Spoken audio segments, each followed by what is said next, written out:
couple things before we do get started today. You know someone who wants to play in my games, send them my way. I'd love to talk to them about getting either on the waitlist for a campaign slot or getting into a one-shot.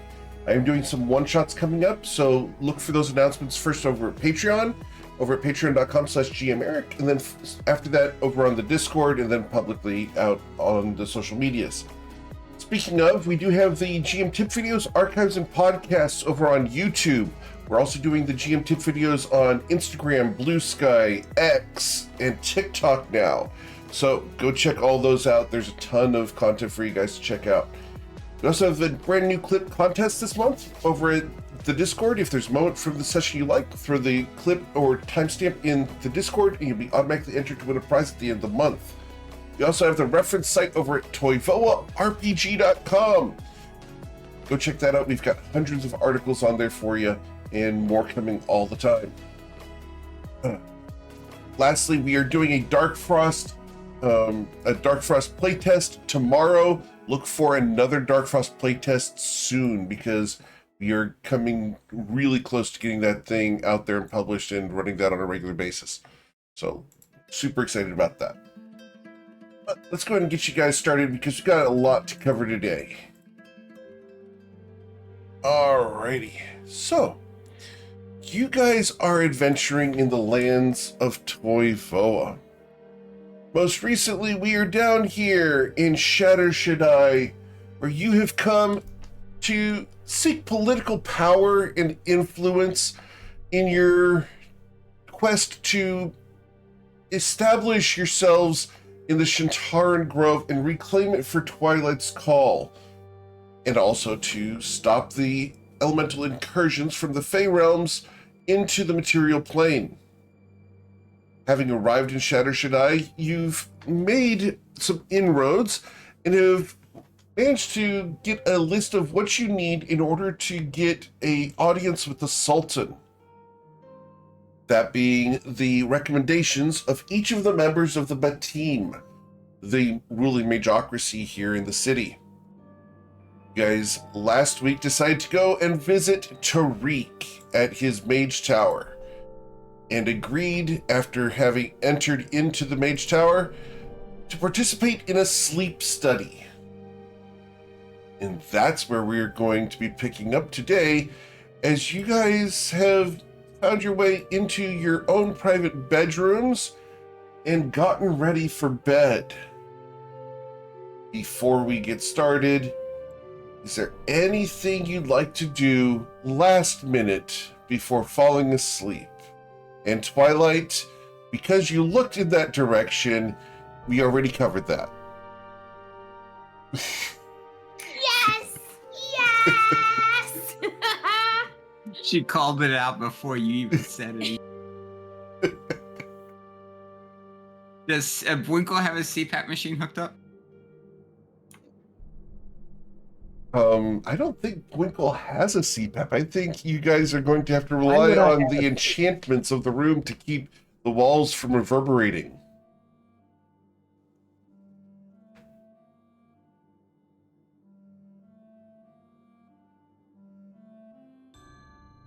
Winkle, do you snore? Yes. Oh, I am the champion of snoring. Understood. He's a piker next to me, though. Facts. All right.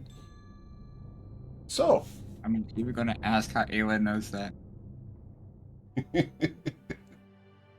So to be clear, I have Twilight's Call and Covet in the same room. Ayla's in her own, Winkle's in his own, Islarin's in her own, and Eowyn is also in their own. Yes? That's All what right. I'm talking. I'm seeing a whole lot of nodding. Yes. Okay. All right. For those that weren't on camera. Yeah. So, you're going to go ahead and have you guys fall asleep. As your eyes close and the, frankly, unfamiliar sensation of drifting to sleep for Twilight and Covet, Ayla and Eowyn Sleep takes you, willingly, and not magically. It's actual sleep instead of the meditation trance. Right?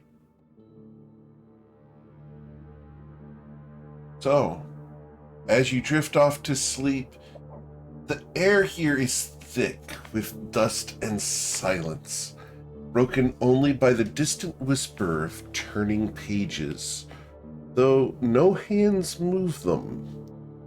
Towering shelves loom in every direction, ancient tomes locked behind shimmering glass.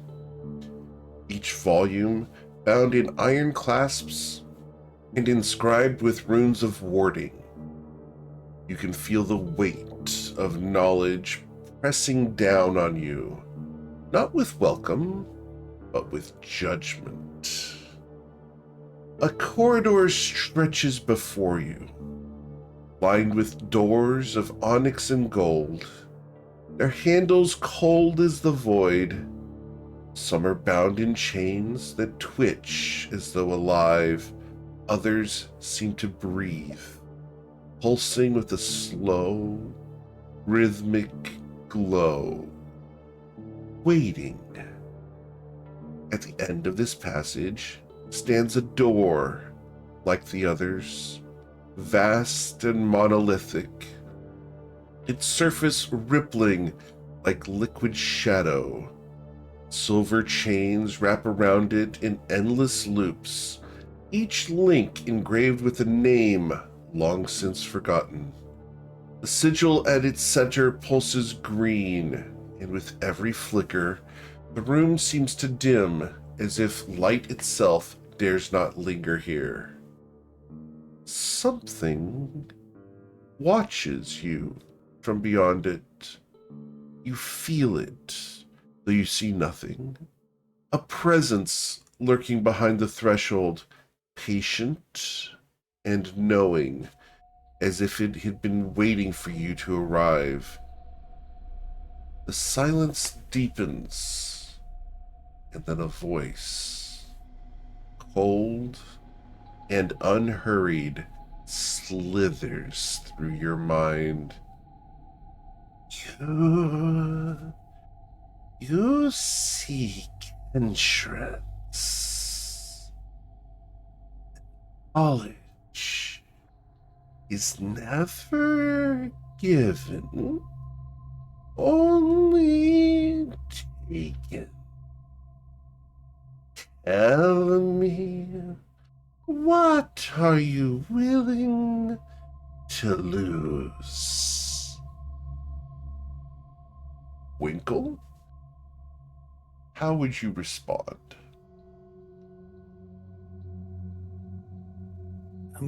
I'd be looking around going, what in the world? What knowledge are we talking about? Winkle's not really sharp, and he's just kind of walking around going, duh. Winkle? What are you willing to lose?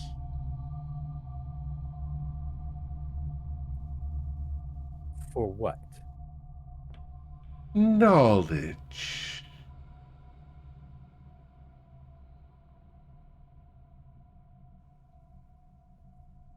What knowledge are we talking about?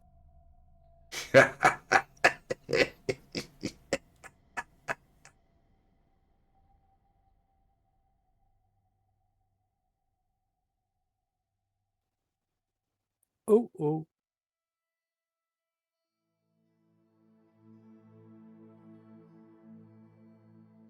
I don't have much left to lose.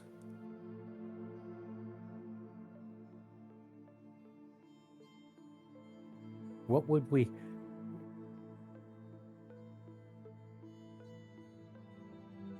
You are alone here, Winkle. You have no one to reference. Oh, What would you be willing to lose?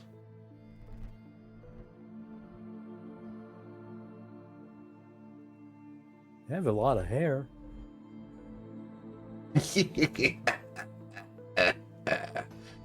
Winkle, as you say that, your hair sheds off. You were left naked and skin exposed. You are furless completely, from head to toe, tail exposed to be the slithering serpentine nastiness that is a naked moose. Ooh, no. That's scary. You are completely bald. That's typecasting. As the alopecia sets in for Boinkle, Islarin, you feel the voice in your mind.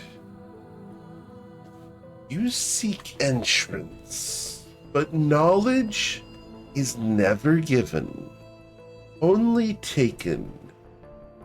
Tell me, Islarin Shonazath, what are you willing to lose?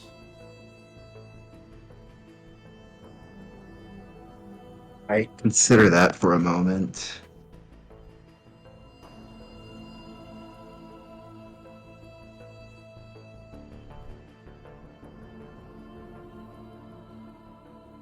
I'm gonna walk toward one of the shelves.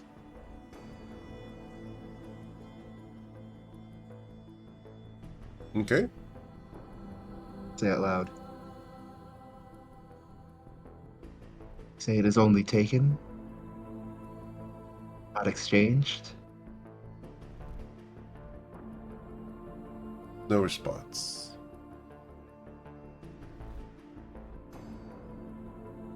I'm gonna try to take a book from the shelf. As you reach up to try to take the book, the shelves themselves retreat from you. The entire wall moves away, leaving you standing there with your arm extended in midair. What are you willing to lose?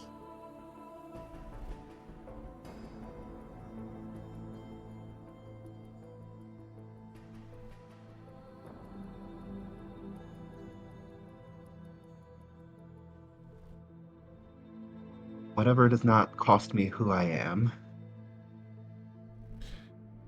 At this point, the armor you are wearing shatters, crumbling to the floor. The shield explodes, shards embed themselves in distant bookcases, and your trident is torn apart like shredded paper onto the floor. You stand there in your underclothes, your armor, your martial prowess, all of your equipment destroyed. Eowyn is not here at the moment, so we are going to skip over them. But Twilight's Call. You seek entrance, but knowledge is never given, only taken.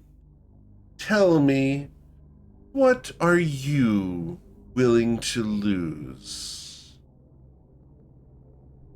I am willing to sacrifice my humility. As your humility is lost, you realize you're better than the rest of the party. Why do you even bother with them? You don't need them. Your pride takes over, Twilight's Call. You should rule the world. Why shouldn't you? This is all yours. You should have all the power. Why settle at the Shintara Grove? Why not take over Shatter Shaddai and Ochokvuk, Nausha, and even the Central Wall? Why should you ever stop? You don't need help. You're good enough. You're the best there is. After all, who could possibly be better, more handsome, more eloquent than the great Twilight's Call? Covet? You seek entrance, But knowledge is never given, only taken. Tell me, what are you willing to lose?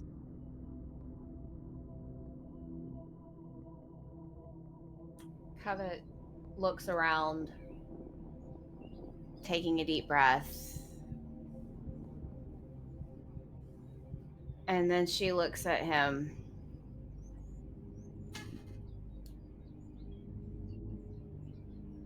And she says, I am willing to lose having hair that is always perfect. I will have a bad hair day or two. Covet, your hair turns into that of the great Albert Einstein. You have gone full frizz, and the hair electrifies standing on end. It stays there, extended to its utmost. You feel every hair on your eyebrows stand outwards. Your eyelashes curl inwards and touch your eyeballs. Every hair is wrong. It is an unpleasant feeling as your cornea is tickled.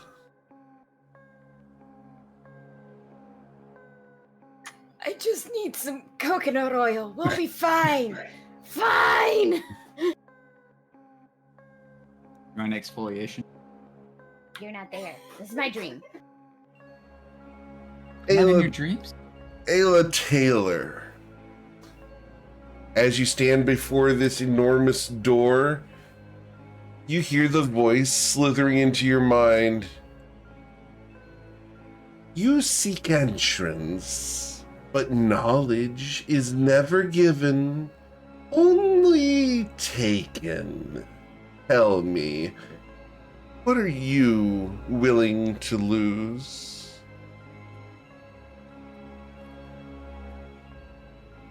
Ayla stands and thinks for a moment, and then she looks up and she says, I'm willing to lose my pride. Ayla, as you stand here before the door, you realize nothing you've ever done has ever been good enough.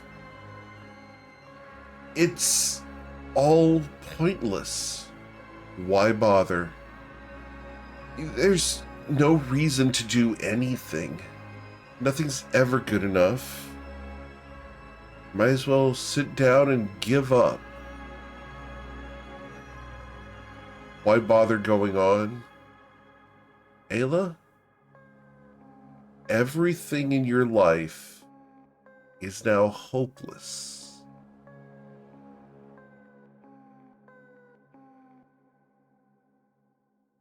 As you sit down before this door, you realize there's no point to any of this. Eowyn, you stand before a monolithic door, and this is a dream because you are undergoing a sleep study. As you stand before the door, a voice, cold and unhurried, slithers into your mind, Eowyn. You seek entrance, but knowledge is never given, only taken. Tell me, what are you willing to lose? Eowyn? I'm willing to lose my position, the Blue Cloaks. Eowyn, as you say this, the cloak on your back smolders and falls to the floor. As it burns behind you, you can smell the carbon from the burning fabric as it rises into your nostrils, and you'll hear a voice, distant and judging. They were never good enough. After all, we have higher standards. You must understand that we have values, and not being able to cut it is always an opportunity for removal. As you are expelled from the blue cloaks, the vision shifts. You find yourselves in a perfect square, a room made of black stone. A huge mirror stands before you. Yet, when you glance at your reflection, something is wrong. The figure staring back at you is not your own. Not quite. Their face is yours, but their eyes are hollow. Their expressions twisted with something unfamiliar. Regret? Malice? A cruel amusement. They move when you do, but a fraction too late, as if considering whether to follow at all. Then the reflection stops. You move, but they do not. They turn their head towards you and towards a central figure behind them, a shadowed doppelganger seated upon an invisible throne. It watches you with patient, knowing eyes, your own eyes, yet filled with a darkness that runs deeper than mere shadow. A voice echoes, not from the figure, but from within your mind, soft, amused, poisonous. Did you really believe that the knife would never be turned against you? Every trust is a weight placed in another's hand. Every oath is a chain waiting to be broken. You hunt a betrayer. But tell me, little wanderer, how many footsteps behind you does your own shadow tread? And when the time comes, will you be the one holding the dagger?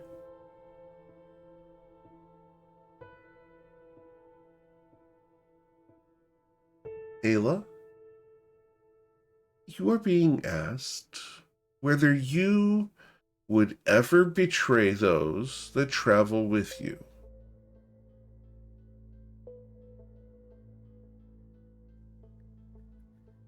I can honestly say that I would never betray any of my companions. Not ever. I Covet, don't think life's worth living, but I would not betray them. Covet, would you betray your companions? Never knowingly.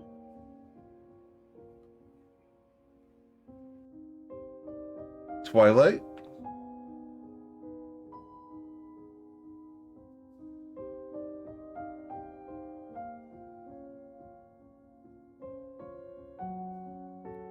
Twilight actually doesn't know how to quite answer that question. For the longest time, he has continuously preached that the end result justifies the means. He has his goals, he has his aspirations, he has those that he values, he has those that he leverages and reutilizes. Honestly, I think for him, it would truly be circumstantial. He wouldn't go out of his way to betray those that are around him. However, if he finds something that might be in direct contrast with his goals or aspirations. There may be a choice or a fork in the road, and I think he would make that choice as long as it achieves that which he's trying to accomplish. Twilight, you feel a dagger in the middle of your back, and as you feel it press, it punctures the skin there, and you see the blade come out the front. Your chest pours blood across the ground, and you fall dead onto the floor. Ouch. Eowyn, would you ever betray your party members?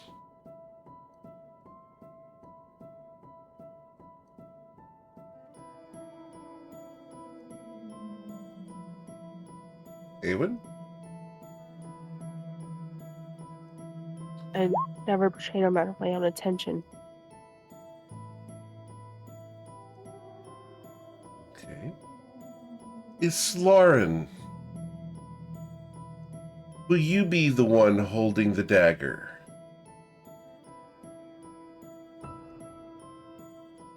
Every oath is a chain waiting to be broken.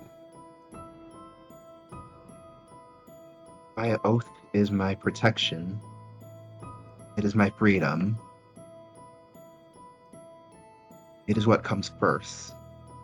My oath, then my values and my duty. If I am holding the knife, it is either because I have fallen or because my friends have. Do not expect this. As the dagger falls, you hear it click onto the floor, and you watch as the floor gains a fracture across it. Like a pane of glass, it cracks. Winkle, would you ever betray those that you travel with?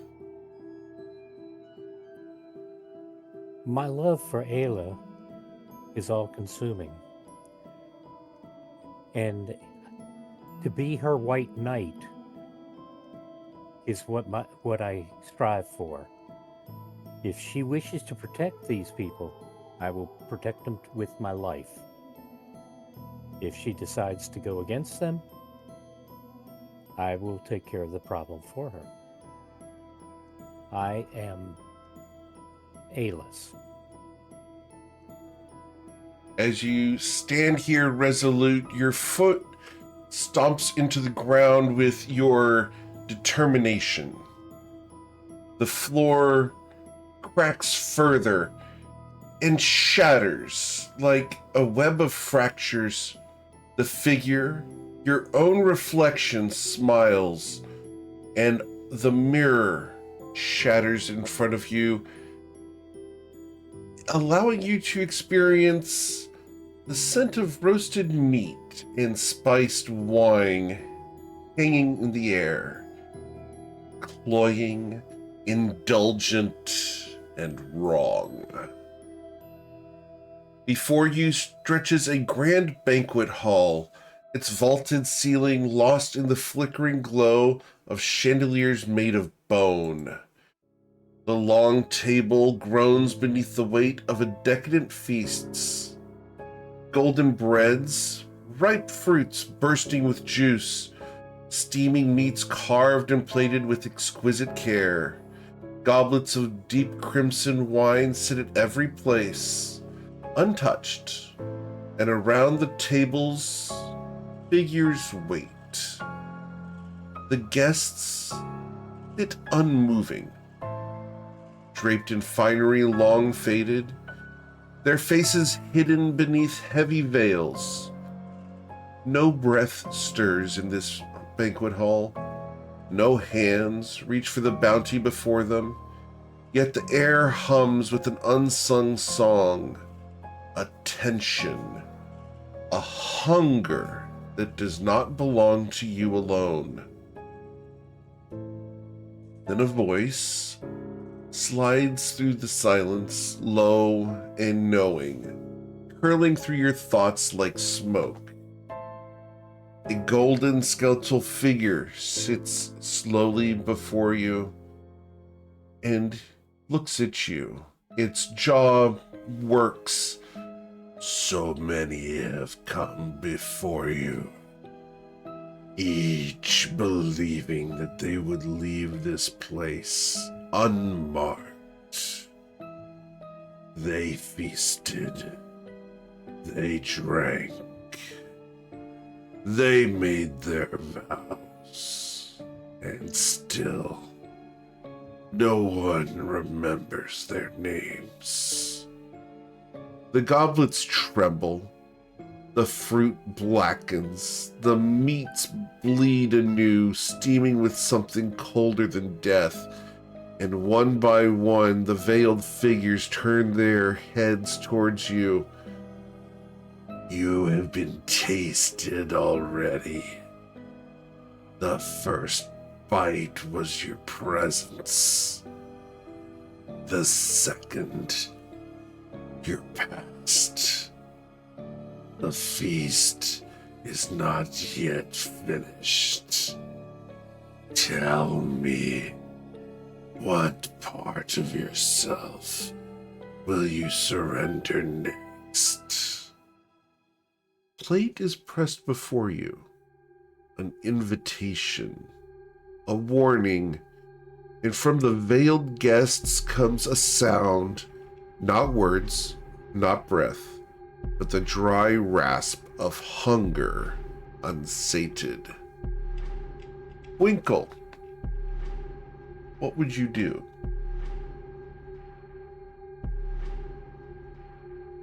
Even though Winkle is not real bright, he does sense danger here. And he's going, they want more of my soul I am not willing to give. So I step away and back up. As you rise from the chair, you feel your bones unable to withstand your own weight. They break and crumble. Winkle, you fall into a heap on the floor, and you feel your strength wane from you. You begin to wither as your flesh is drained into a dry husk on the floor. Before a minute has passed, there's nothing left but a withered skeleton of a moosatar. Oh, a moosatar moose. Islarin, a plate is pressed before you, an invitation, a warning. What would you do? What are you? The eyeless skull looks impassively at you. There's no answer.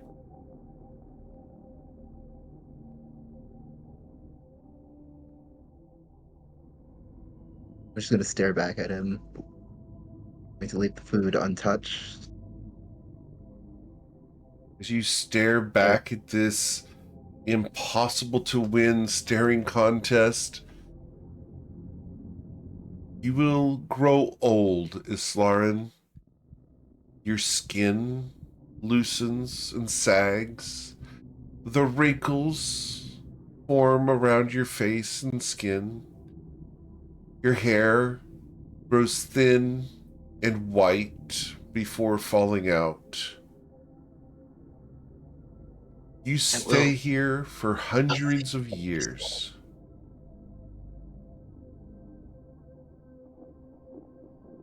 What were you saying? That I will give nothing of myself. As you sit here giving nothing, your time is taken. Islarin, you die of old age here staring at a reflection of your own skeleton. As the flesh falls off, as you decay, you realize that this is a mirror of you. Eowyn,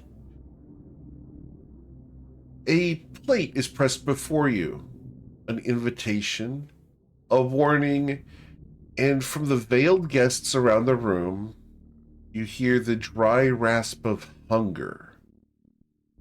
What would you do with this plate?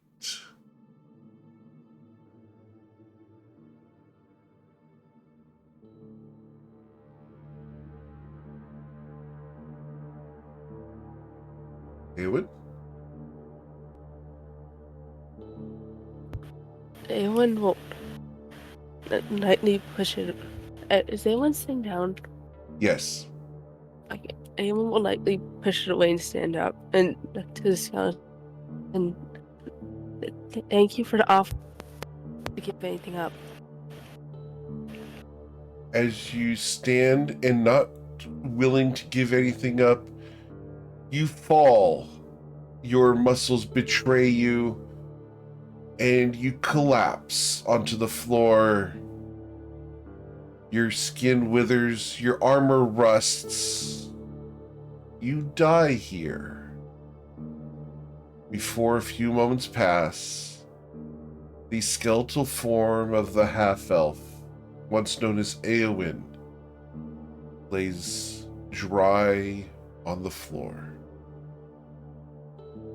Twilight, a plate is pressed before you, an invitation and a warning.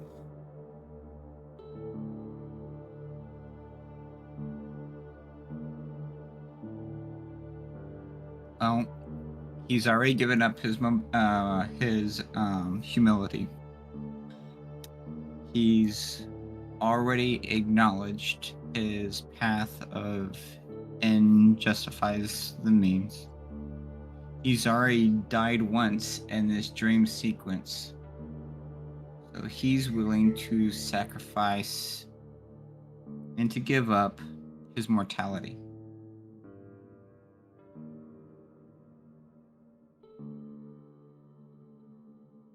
As you say your mortality,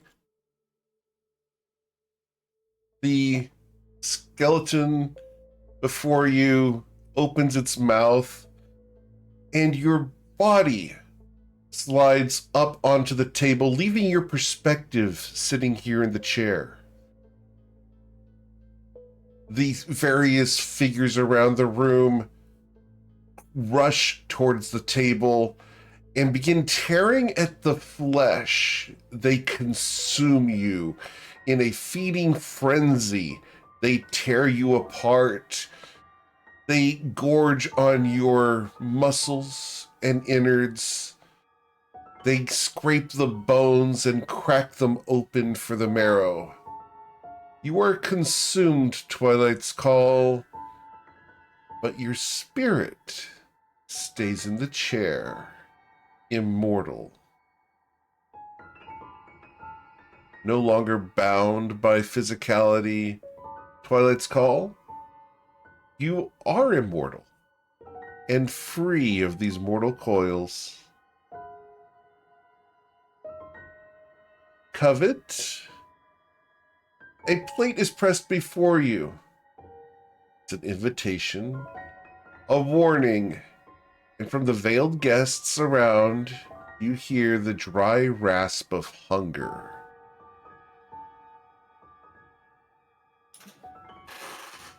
Question.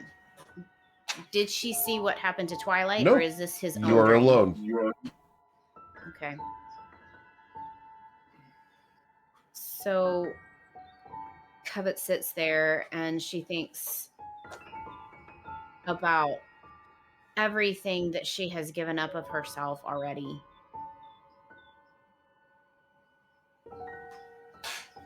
And she looks at the skeleton. she thinks of Leslie, she thinks of Twilight, she thinks of the group she's with, not necessarily in that order, but the friendships that she's forged and um the the trials that they've gone through together. And she continues to look at the skeleton and says, "No more. I will give no more of myself." The skeleton looks And at you and stares, waiting.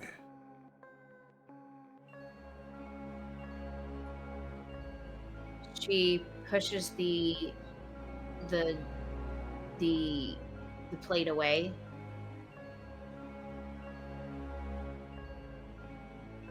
and says again, "I will not give any more of myself." As you sit here, time passes. You grow old. You stay here for 1,000 years, staring at this skeleton. Your will stands strong, but your flesh and body wither over time. Eventually, Covet, your skin sags, your hair falls out, and the ravages of age take their toll. You die here. Eventually, your body fades, crumbles, and the skeleton before you mirrors your own. Nothing more has been given, but your time has been taken. Ayla. A plate is pressed before you. An invitation, a warning, and from the veiled guests comes a sound, not words, not breath, but the dry rasp of hunger, unsated.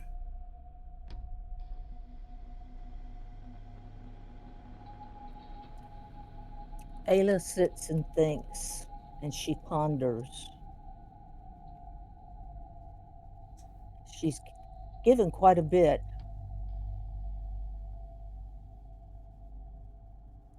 But she looks at the skeleton and she says, "I will give my time. My time." As you sit here and give your time, Ayla, the skeleton asks you, "So, who are you? It's a pleasure to have you here."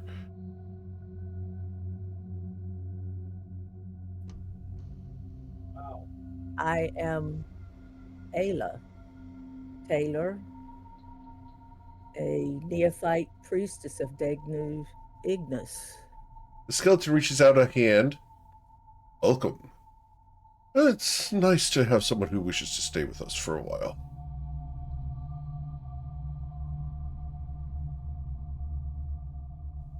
Okay. That's interesting. What do you need me to do for you?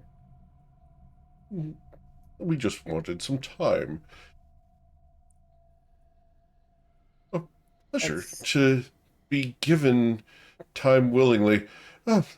And for the next 100 years, you will have a delightful discussion with the skeletons and various people in the room, listening to their stories and hearing about how they live their lives.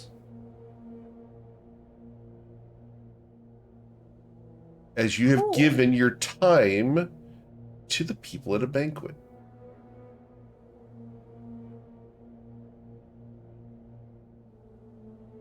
After some time and the visions fade, the world goes dark. 5 of your party members have died due to various situations, and one of you lives through the entirety of the banquet, having willingly granted them your time. The image fades, and the world around you is silent. Completely. No wind, no birds, no breath. Only the sound of your own heartbeat. The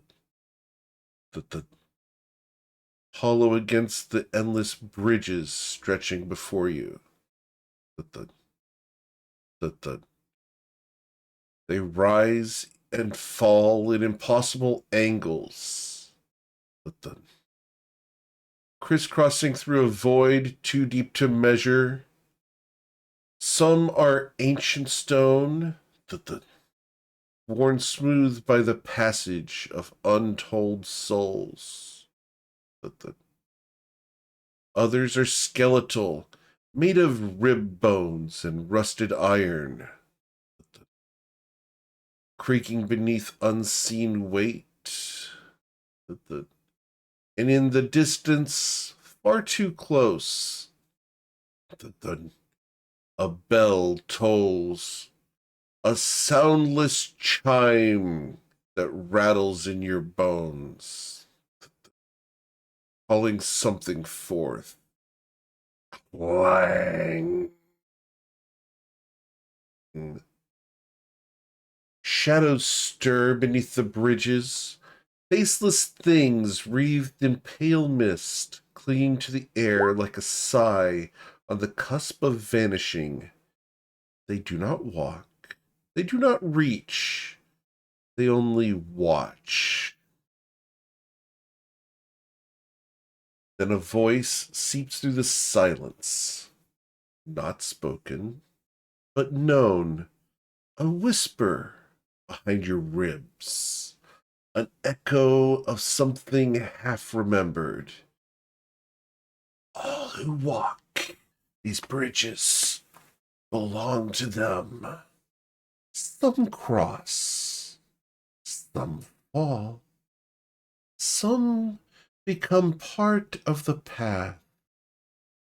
Another stone beneath the feet of the living. Tell me, where will you stand when the tolling ends? A bridge ahead splinters, its edges unraveling like frayed thread. Another bends, warping as if it was never meant to bear your weight. And still the bell tolls, clanging. One step forward, and the ground beneath your feet may betray you. One step back, and the watching shadows may claim you. There is no map, no guide, only the endless bridges, the silent dead, and the knowledge that not all crossings are meant to be completed. Ayla, what would you do?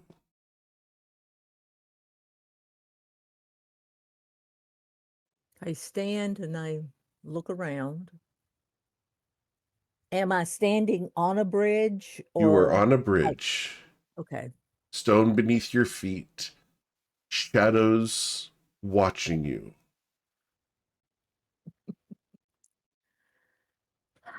Um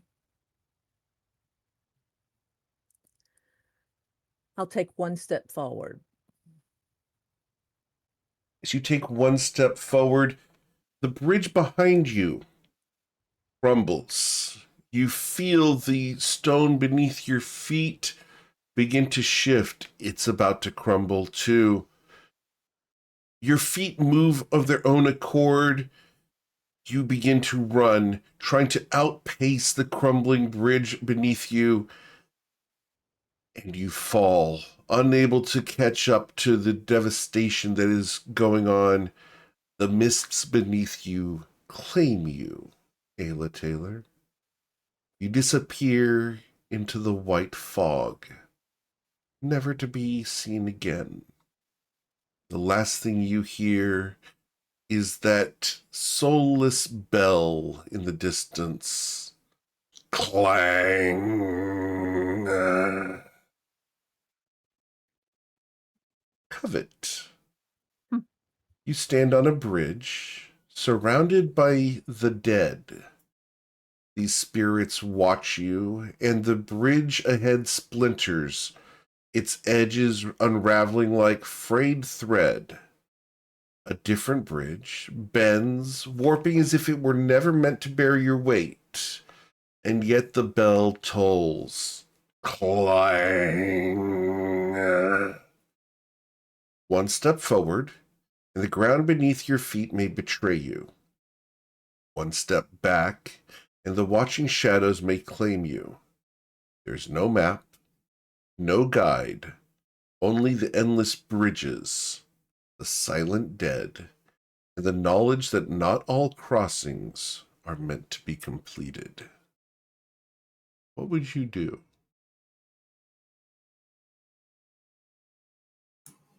Covet, Covet, um, she is totally internally freaking out because of this is very much a PTSD moment of the Judge of the Dead. She looks back and forth. She looks all around her, up, down, sideways, all of it. And thinking of her core being of what she's meant to do in this world as she places her hand on soul render, her right hand on soul render, her left hand on soul render, and her right hand on the mask that is on her hip. She takes a deep breath and takes a step forward. You take a determined step forward. You feel the bridge crumble behind you. Your determination turns to panic as you begin to run, trying to outpace the bridge that crumbles all around. You're unable to beat it, Covet, as your determined stance was too slow. You fall. But she may fall, but she falls knowing that death claims us all at one point or another. As you fall into the white mist, the dead claim you. You disappear, leaving nothing but white fog and the crumbling of the bridge you were walking on. The last thing you hear is that soulless bell. Clang. Twilight's Call.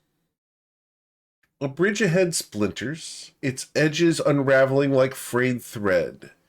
Another bends, warping as if it were never meant to bear your weight. And still the bell tolls. Clang. One step forward, and the ground beneath your feet may betray you. One step back, and the watching shadows may claim you. There is no map, no guide, only the endless bridges, the silent dead, and the knowledge that not all crossings are meant to be completed. What would you do, Twilight's Call? With the knowledge that not all crossings are meant to be crossed, with the knowledge that consumption may occur from behind, and there is no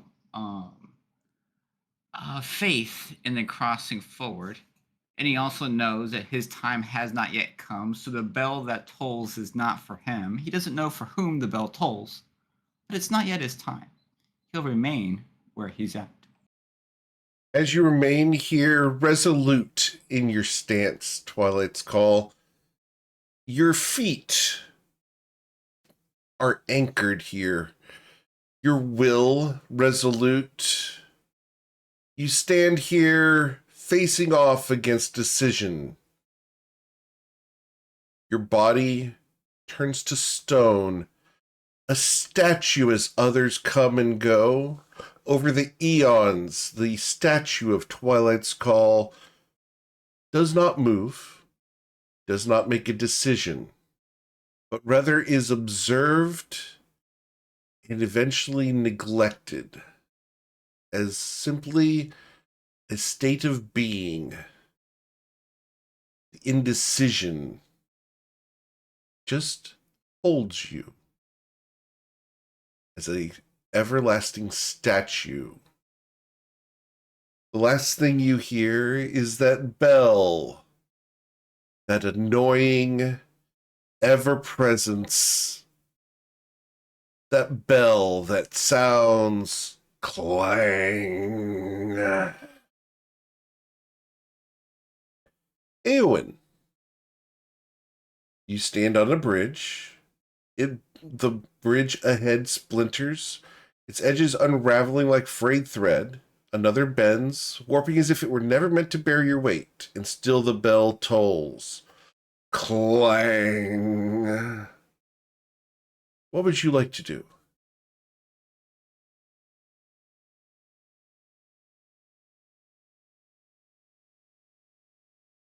Aemon will look behind him to see if there's anywhere to go from there. You look behind you, and as you look behind you, an enormous gray spirit with claws comes out of the mists and grabs you, and you are yanked backwards into the mist, disappearing into the dead. The last thing you hear is clang. Islarin, one step forward, and the ground beneath you may betray you. The one step back, and the watching shadows may claim you. There's no map, no guide. Only the endless bridges, the silent dead, and the knowledge that not all crossings are meant to be completed. What would you do?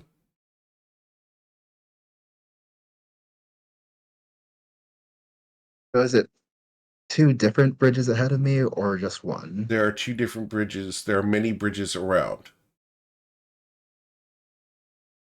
Right.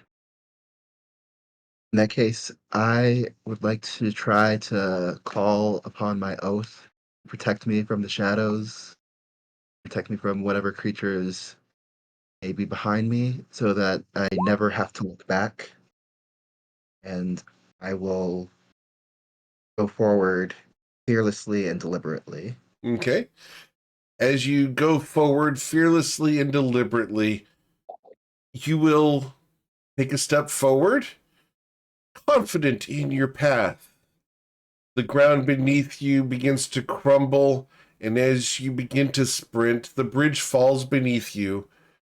And as you descend downwards, the gray mist parts like a bubble around you, and you will fall for 10 minutes into this white mist before the dead claim you.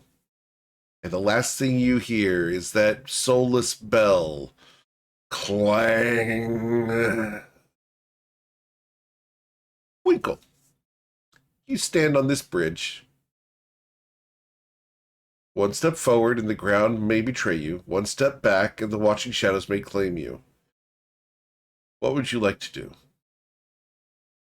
Bartholomew remembers his history. He remembers the great Moose Chuck War and the hero Bartholomew that charged even though he knew he was going to die. So Winkle pulls out his great axe, looks in the direction of the clanging bell, and charges the bell. As Bartholomew Winkle charges forward, his determination and surge of power runs forward, not taking one step. A full-on bull-headed roar sears through the entire environment. The thunderous stamping of his hooves crunch the ground beneath him, reassuring himself with the sturdiness that is the bridge. As he outruns the crumbling of the bridge, he rushes forward into the castle. To what adventures?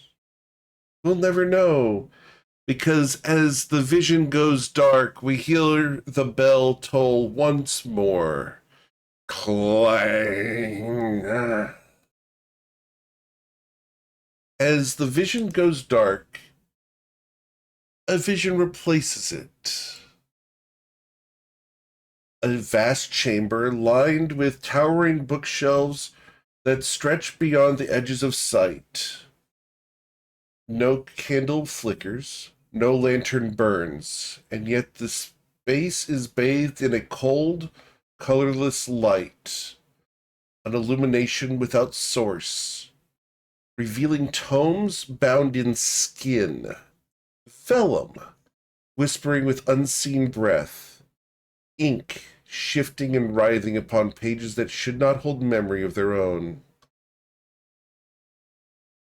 Yet, at the center of this sit three figures, their faces larger than life. Figures around the room draped in robes of deepest black, their hands folded atop their laps, with a book, each of them waiting. You hear a voice from the three faces. You come seeking knowledge. A second voice, stretched thin, as if hollow, and as if spoken across centuries, echoes through time itself. The figures don't move, yet something in the air shifts. A weight pressing on your thoughts, your memories, your very name. Every question has its price. Every answer takes something in return. Tell me, what will you forget to know what you seek? The books around you shudder, as if exhaling, their spines cracking and pages flipping wildly of their own accord. Some books vanish entirely, their knowledge erased from existence. Others bleed ink, spilling words that will never be spoken again. And yet the masked scholars wait. The wise know that wisdom is a debt, and all debts must be paid. A chair stands before them, empty and waiting. A quill rests beside a book, ink shimmering like liquid shadow. The figure gestures, slow and deliberate. One choice, one answer, one loss. Winkle, what would you do? I would go to the chair and sit and say, I am willing to give up the memory of this um, dream. As you write down the memory of this dream, Winkle, you hear a hollow laughter from the room around you and applause as the gathered individuals stand in ovation at your erasure of this event. Somewhere, as the applause fades, something laughs. A dry, knowing chuckle, as if this moment has played out a countless times before and will again.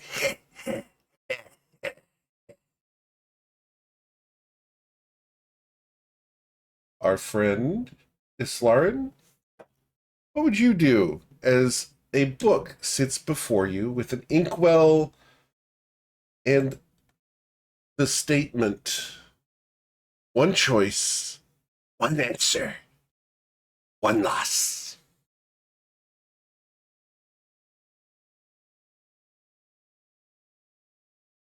Soren will think about it for a moment as she's trying to phrase her question exactly the way she wants it to.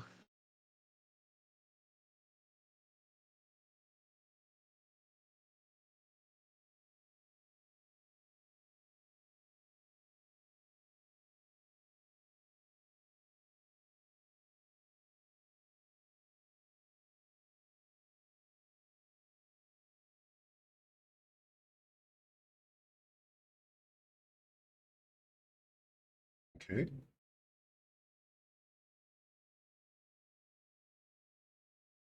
Could you actually come back to me? Sure. Eowyn, a book sits before you, a quill resting beside the book, ink shimmering like liquid shadow. The figure gestures, slow and deliberate. A choice. One answer. One loss.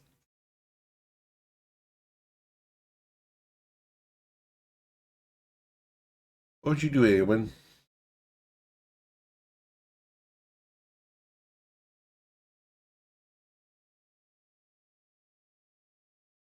Eowyn? I think we lost Eowyn. Twilight? Oh, there you are. Sorry. What would you do, Eowyn? So we have to sacrifice one memory. Choice. One answer. One loss.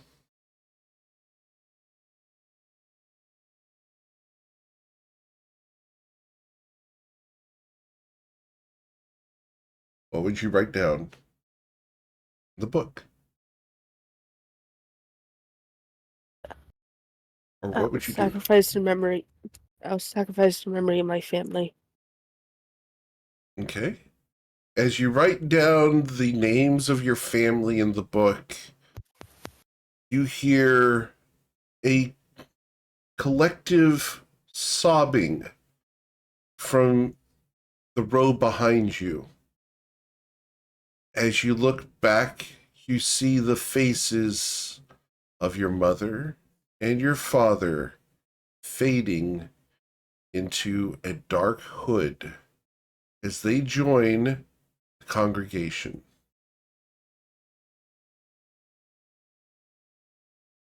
You hear a distant laughter.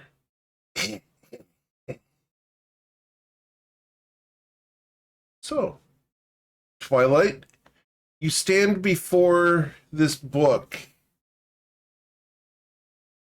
You have the figure gesture at this, and you hear the voice, slow and deliberate. Choice. One answer. One loss.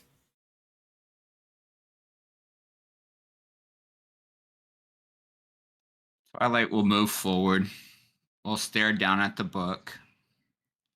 And he'll think of this whole dream sequence as an ability to purge himself of the things that he is not proud of, that he finds as less within himself. So he'll write down in the book his failures and he's willing to give them up. As you write down your failures, you hear nods and mutters of approval from the audience. They approve of the fact that you are writing down your failures, admitting to all of the things that you've done wrong and not been able to achieve. As you It was a write, short list. as you write them down, your pride is reinforced. Eventually, the congregation stands and begins discussing your approach. Covet? The figures gesture, slow and deliberate, to the book that has the ink next to it, shimmering like liquid shadow. One choice. One answer. One loss.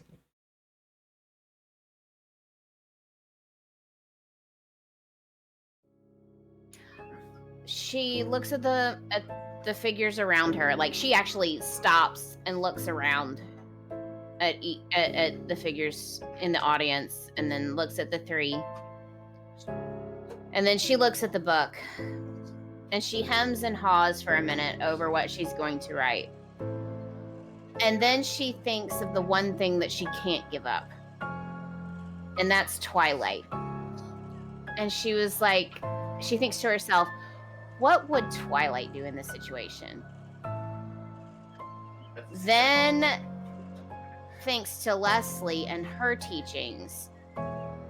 And what would Leslie do in this situation? And she writes, she picks up the quill and she writes down her shortcomings. Okay. As you write down your shortcomings, the various audience members begin discussing them. It's almost embarrassing, but at the same time, they're approving of the situation. They appreciate the list, however long or short it might be. Ayla? The book lays before you, and a figure gestures, slow and deliberate. One choice, one answer, one loss.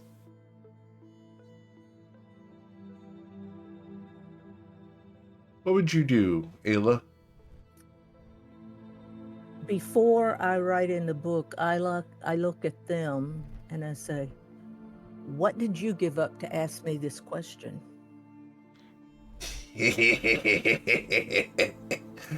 Knowledge. So much knowledge. The books around you are the collected ones. What would you do? One answer, one choice, one loss.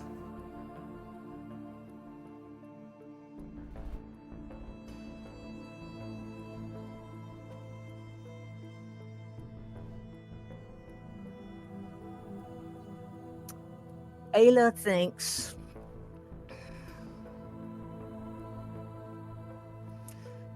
she has knowledge of many, many things. But she's willing to give up her knowledge of her chicken and biscuit recipe. Okay. So as Because you... Good.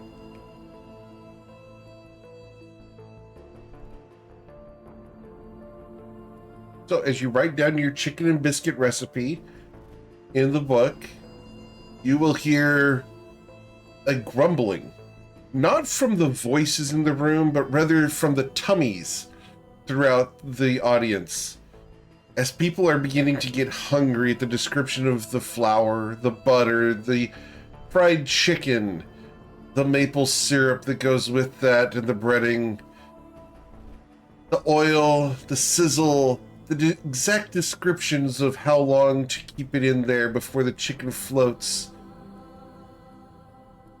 Ayla, you've made the entire congregation hungry as you include your recipe in the book. Islaren, the book sits before you, and the voice says, one choice, one answer, or one loss.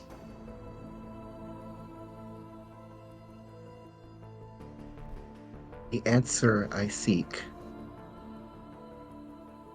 is the location of a shard of the baneful Ashwood Spire other than the ones in the possession of myself, my allies, Sultan Lago, and the Lady of Shadows.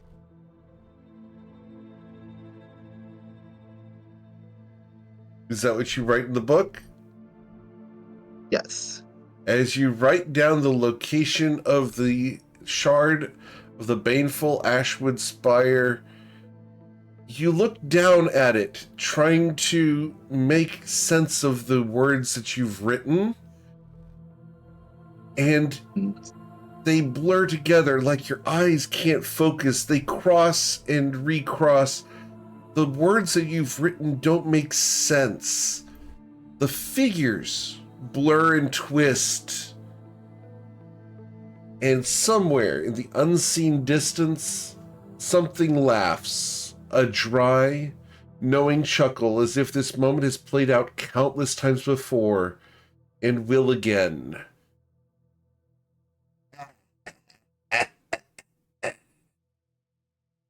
And you will each wake up in your bedroom.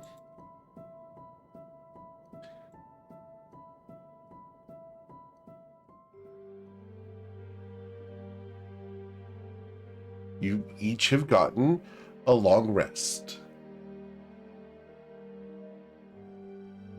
You wake up refreshed, but disturbed by the dreams that you've had. The beds are enormous, and based off of the descriptions that we had, most of you are comfortably starfished in the bed.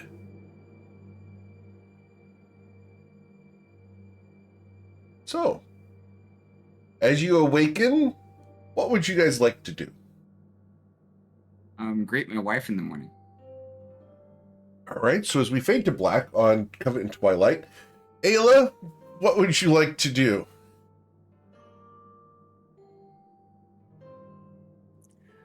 Well, I think the first For thing I'm those going who to do didn't see is the webcams, okay, one sec. For those who didn't see the webcams, they have guests over, and the two guys just chink their glasses together. More power to you. And now the ladies. Awesome. I love it. So, moving forward. Ayla, good morning. What would you do? She's going to scramble up out of that bed because she still has the memories of what happened in her dream. They're quickly And fading, but yes. I know. She runs to her backpack and finds all her papers that are crammed down at the bottom. And yes, she has written down the recipe for the chicken and biscuits. Does the chicken and biscuits recipe in your backpack match the one that you wrote down in the book? Oh, yes. Okay. Oh, yes. Because y'all know she's working on a cookbook anyway, so she's already got this one written down. She's making sure that she didn't lose it. So, Now, how close was I on most of the start of that? Pretty close? Yeah. Okay. Pretty good. All right. So, as Twilight and Covet are going to be busy for a little bit, we go to Eowyn. What would you do in the morning?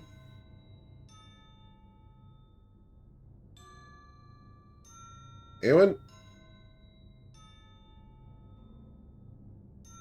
Evelyn would feel pretty disturbed by the dream. Okay. But he'd mainly check if what happened was true by seeing if he still has the blue cloak. You do have your blue cloak. You went to bed with it. You're still dressed in your armor. It seems to have a mark. Yep. I mean, it's fair. You never know what could happen at night. Yep. You need to be prepared at all times. Exactly. Islaren? Oh, go ahead. Anyone? What else?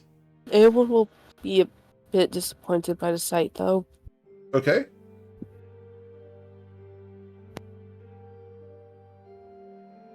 So did you get up?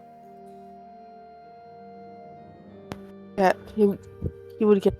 So he gets up party. and gets ready to go. Awesome. So he will depart the room. Islaren, you are in your own bedroom, alone. This giant bed is 20 feet by 20 feet. There's a famous movie where it said that a man would have to be a sprinter to catch his wife in a bed like that.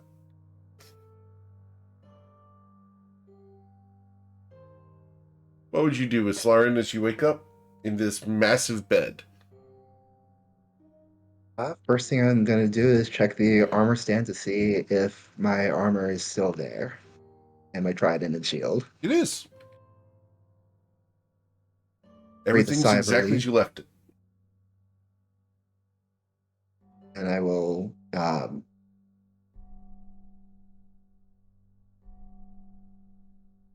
go ahead and get ready for the day then. Okay.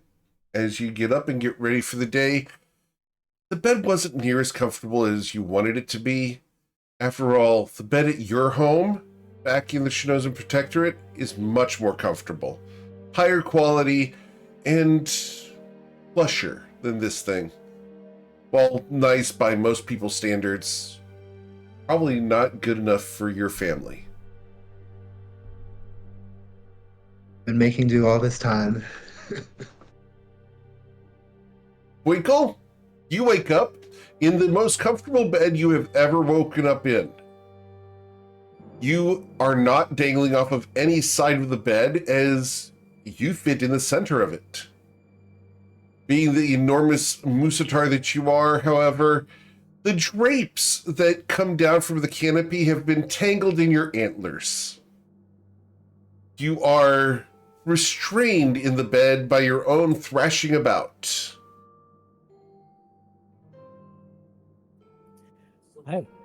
I wake up and I untangle myself and stretch as far as I can because I had a wonderful, wonderful night's sleep. Didn't dream at all. But I do remember I need something that I need to do now. So I literally make sure I have my clothes on and I run out and beat on the Ayla's door. Okay? Ayla, you hear thud, thud, thud, thud, thud, thud, thud, thud, thud on the outside of your door. Yes, who is it? It's Winkle. Yeah, well, just half a minute. Let me finish buttoning this up. And then she pads over. She finishes buttoning her gown, and she pads over to the door, and she opens the door and says, "Yes, Winkle, what do you need this fine morning?" Winkle has this wonderful, wonderful urge. He goes down on one knee, grabs her by her right hand, kisses her hand, and says, "My lady, my love, I pledge everything I am and everything I will be to you. And I will protect you with everything I have for the rest of my life." And then, in typical Winkle style, he stands up, turns around, and walks away. Ayla stands there with her mouth hanging open, going, "Well, what brought that on?" How sweet. But,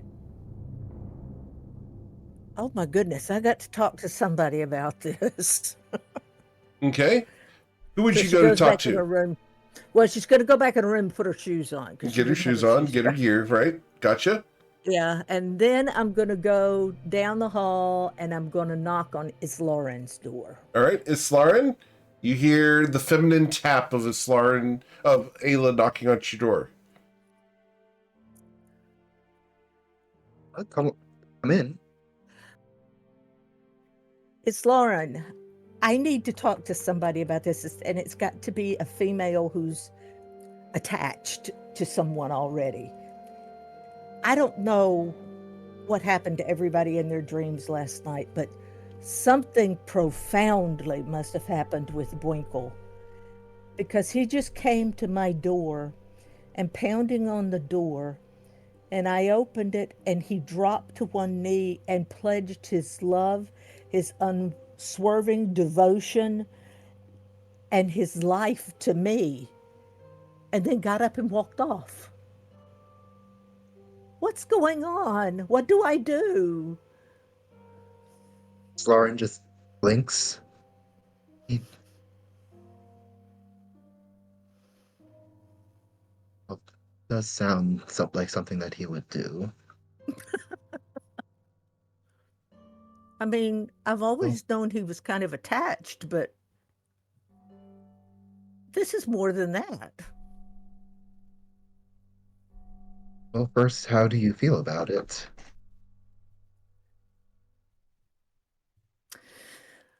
I kind of love the goofy fellow because he needs so much help and so much guidance. He's almost like a lost puppy sometimes, but he's so big and he's so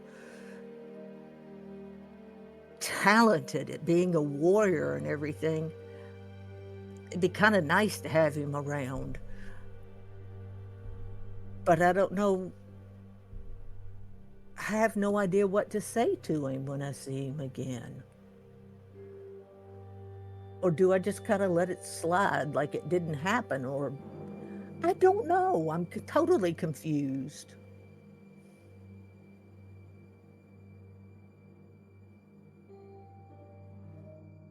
In my experience, leaving things unsaid tends to let them fester. But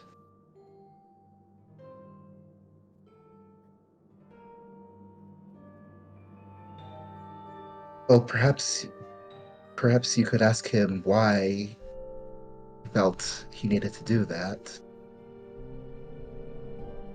That's Did you probably. did you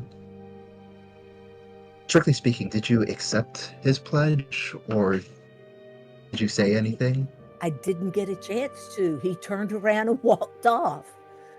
So, and that's part of my problem because I didn't get a chance to ask why now or that's great. I love it or go away. You're bothering me. I didn't have a chance to do anything. He just stood and turned on one heel and marched off.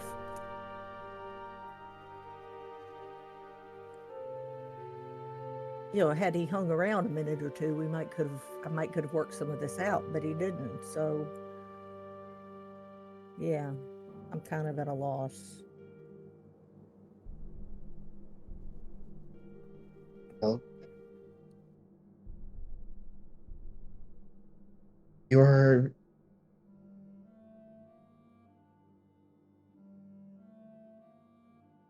you're interested in having him around in such a capacity.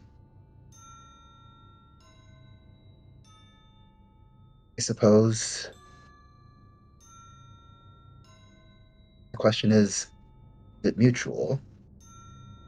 Or if it is not, is there a path toward that?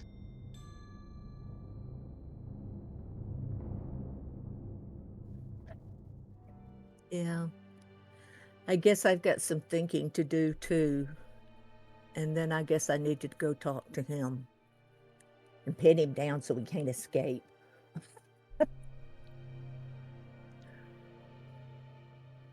I will not remark on that choice of words. Well, Uh, but you know what I mean.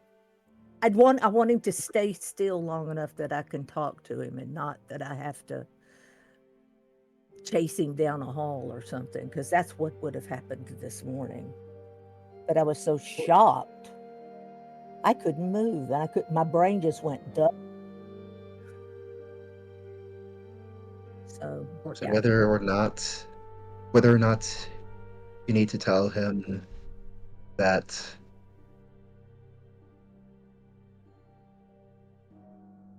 you want to set a boundary, whether or not you want to tell him that you need time, or whether or not you want to tell him yes or no. If, if you need help contriving a situation where he will need to listen and have that conversation with you, I will help how I can. Thank you, Miss Lauren. You always seem to know how to at least point me in the right direction. Think I'm going to go back and spend a few minutes just kind of sitting and contemplating. And I need to say my prayers this morning. Maybe I can get some guidance from my God as well. Thank you, Miss Lauren. Anytime. Ayla's return, and she's going to go back to her room.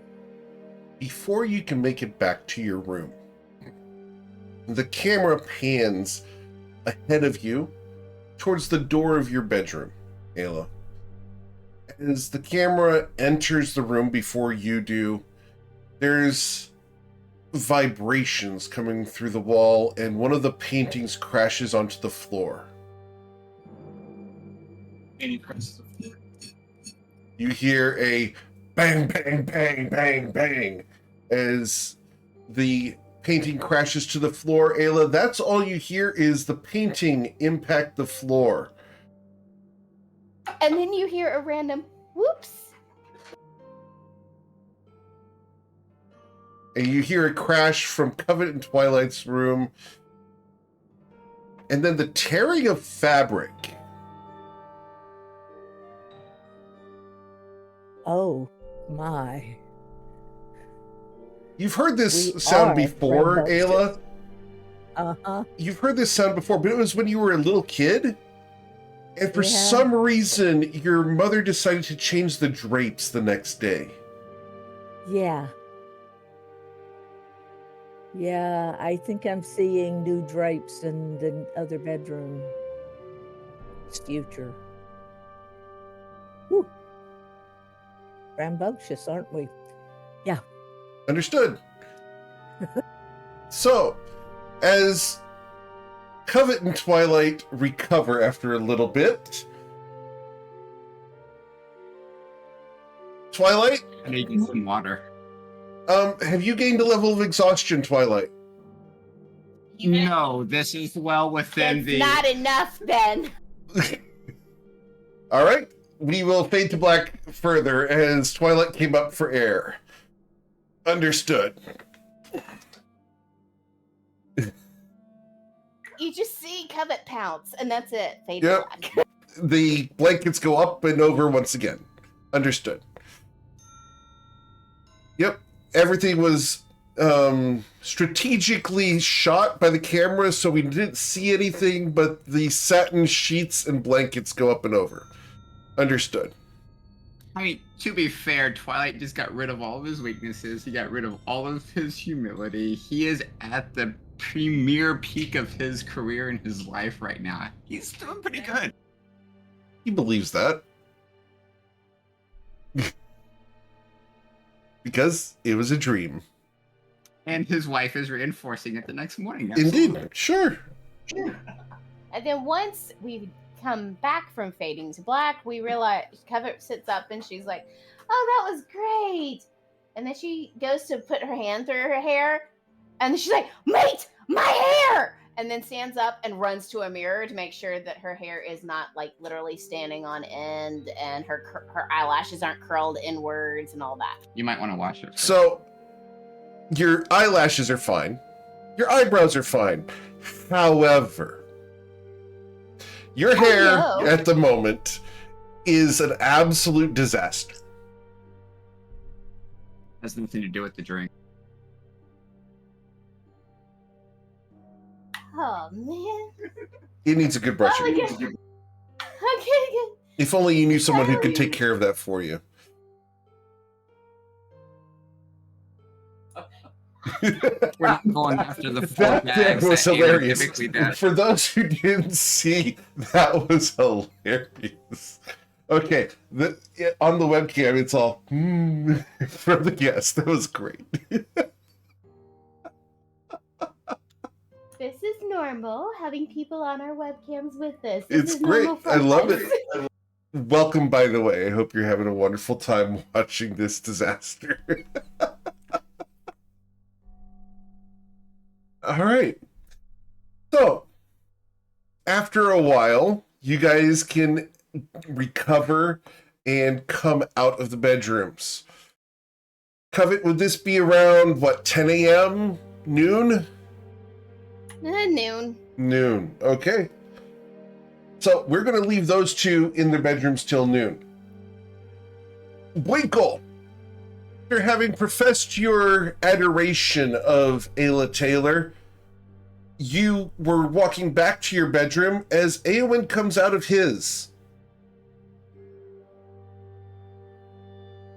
What would the two guys do? Winkle goes over to Eowyn, says, "Hey, dude, I just did something I've been afraid to do all along. I told Ayla that I love her. I'm gonna marry her." Oh, that's lovely for both of you. How did she react? Well, I believe that if you don't give them time to react, they can't say no. So, I didn't give her a chance to say no. Twinkle, you're supposed to let them react so they can process.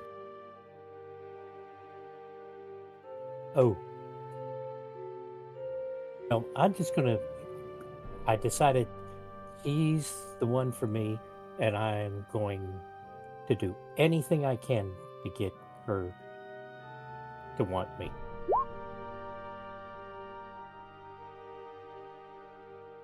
Right, I got that part, but maybe you should go back instead of just running off without getting an answer. I have to think about that. That's going to make me tired. I'll just tell everybody else. I don't think that's a good idea.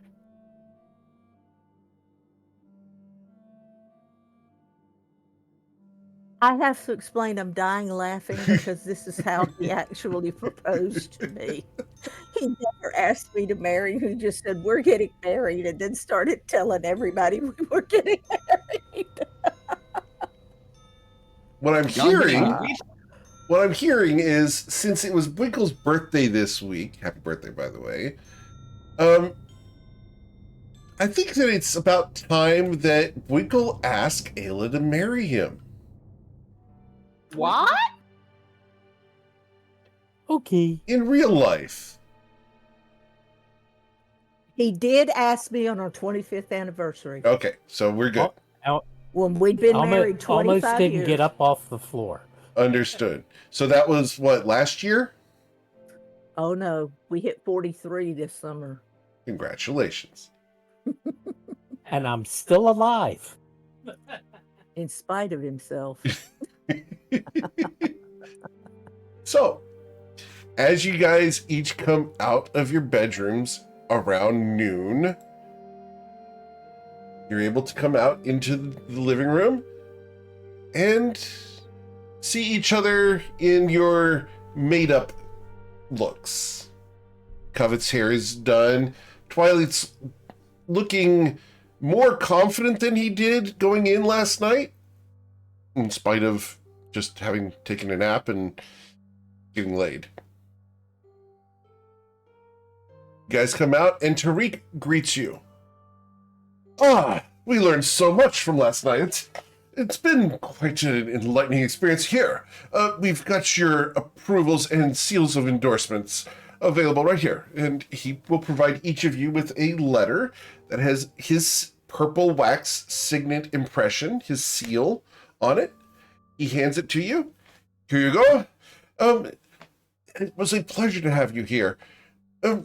Were there any complications, any issues with the bedrooms? No complications with the bedrooms, but with all of the dreams that we had, is there anything that you keep per se? I mean, other than the knowledge, but anything else? Records of the activities performed in the bedrooms. After all, the scrying is quite effective, and we learn much from that. Those should be very informative. Very Indeed. educational. He smiles intently at Twilight and Covet, That tracks. because you guys will If you need an recall, autograph, please let me know. he looks at you. We have taken records of certain activities and words that were used. And it's not traditional that we have such activities in the individual rooms, but it's fairly common within the couple's sleepings. But a pleasure to have you here and for the sleep study. After all, sleeping is a loose term. Absolutely. For sure. As she covers her mouth as she coughs.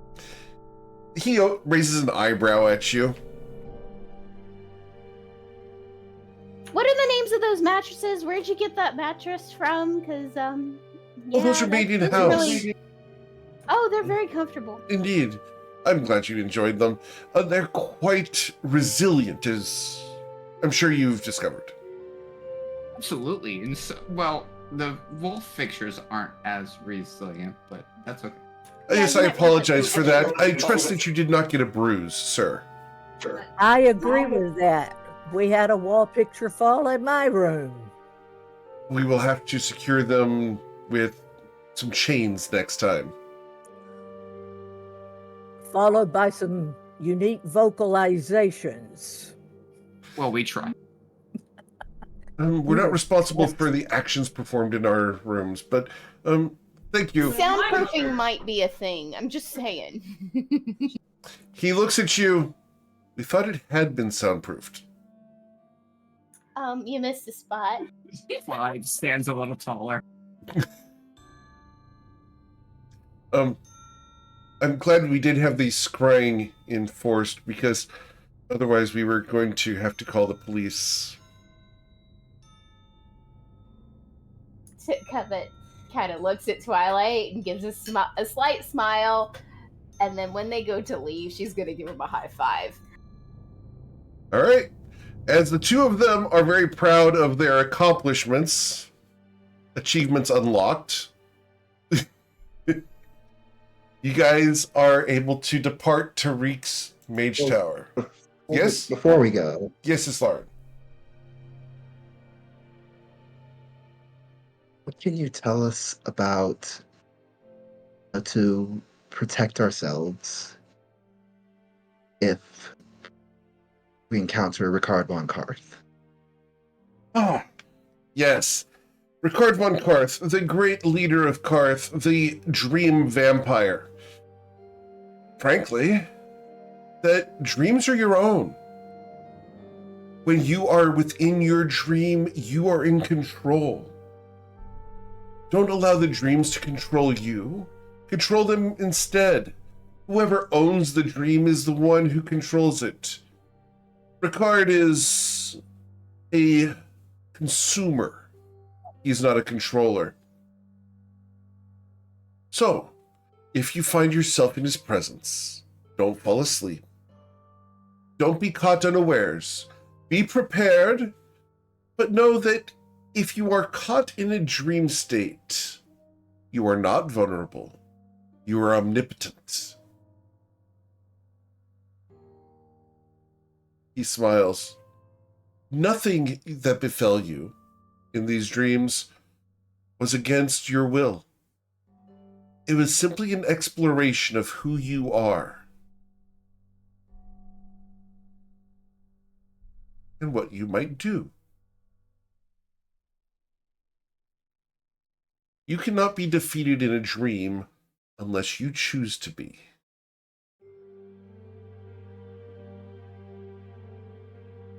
Interesting.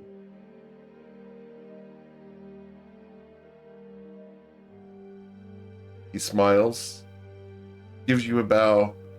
A pleasure to have such a distinguished ambassador here in my home. Please, feel free to return at any time. It was an honor and a privilege to have you here. You may see several parties departing, as we had several sleep studies going on concurrently.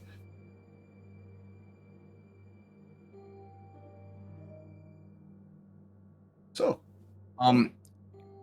Twilight will look at him with a inquisitive cock of the head. We were asked multiple questions for the pursuit of knowledge and gaining knowledge. Beyond understanding ourselves and what we would be willing to part with, what is the other knowledge that was gained? simply a dream. What did you think was going on?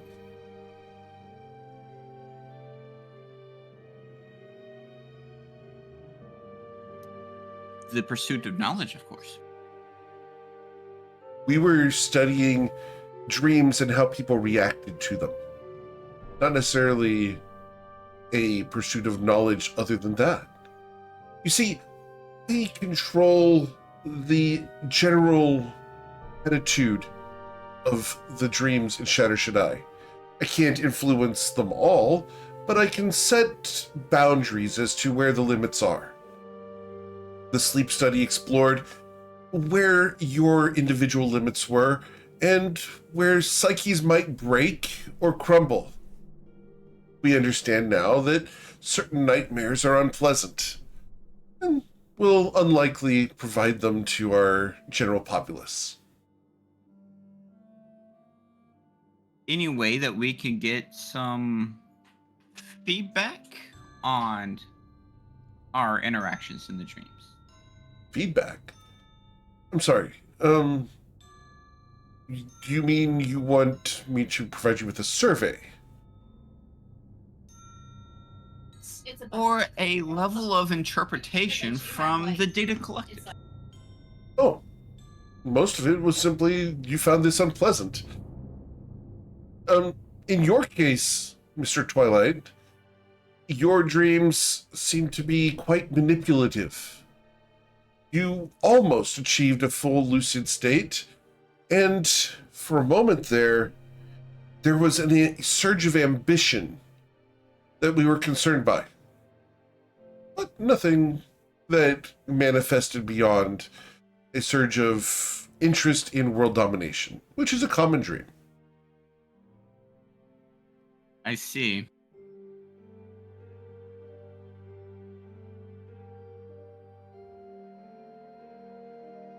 So, no, this was literally just a sleep study in order to make sure that we understand more about what goes on in people's subconscious during their sleeping state. I hope that answers your questions.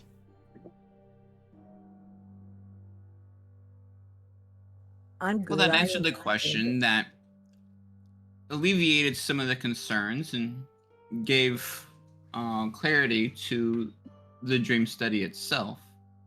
But that's only part of the task that we came to this location. How else can I assist? We have proceeded through the dream study, Yes. and informative and educational and quite the experience, and sometimes uplifting experiences that there were. We see the Sultan through The concern that we have is once we deal or interact with this vandal known as Karth, how do we defend us against such activities? Remember that you are in control of your own dreams.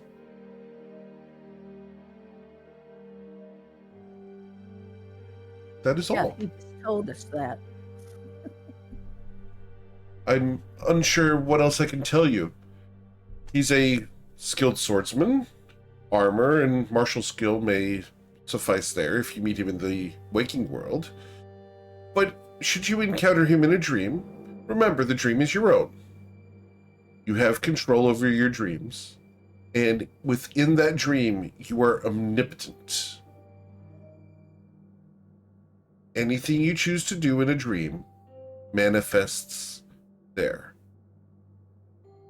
You are not bound by rules or expectations, only by your own imagination. He smiles.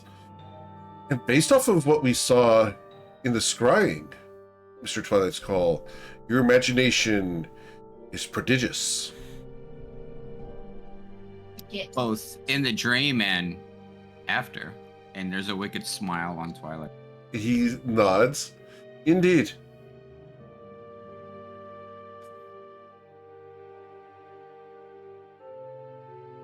Please, have a wonderful day.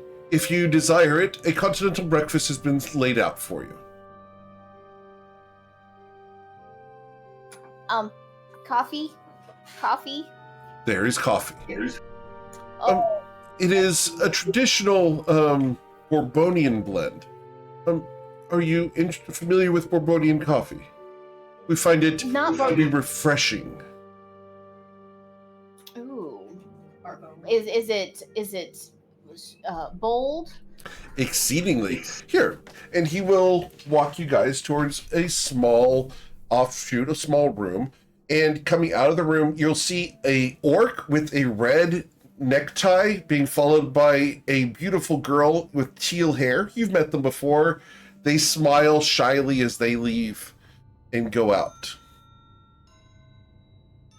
As Kier and Lucy head out. Yeah. So Lucy, what are you doing here? She smiles and waggles her fingers at you and points at Kier. Got it. Just know you've been you're being looked for. Friend to friend. Coffee. Please roll an insight Coffee. check, Twilight and Covet, as you see Lucy walking away with Kier. She's lying. Kier did not get laid. This is 100% BS. She's just trying to insinuate things that aren't going on. Wait a minute. What about Tyro? Wasn't Tyro with her too? No, Tyra was in a different room. Oh, okay, cool. Here, you look strangely refreshed and relaxed. You don't look like you've exerted anything whatsoever. Kier looks at you. What? And Lucy's going to take him and be like, "We've got things we need to do," and he's going to usher him out. Next time. Covet just steps on his foot and says, "Shh, leave him alone." All right. So, Tariq is going to move towards the coffee station here. And Covet, there's a moment of dismay as you come in here. You don't see any mugs. I am dismayed. There are no mugs. Got one job on this show. So, as you come in, you look around and you see what looks like a doll's coffee pot. It's about 6 inches tall, and it's made of metal. It's octagonal in shape, and it's glowing hot and burbling. Next to it, it looks like a toy tea set for little kids.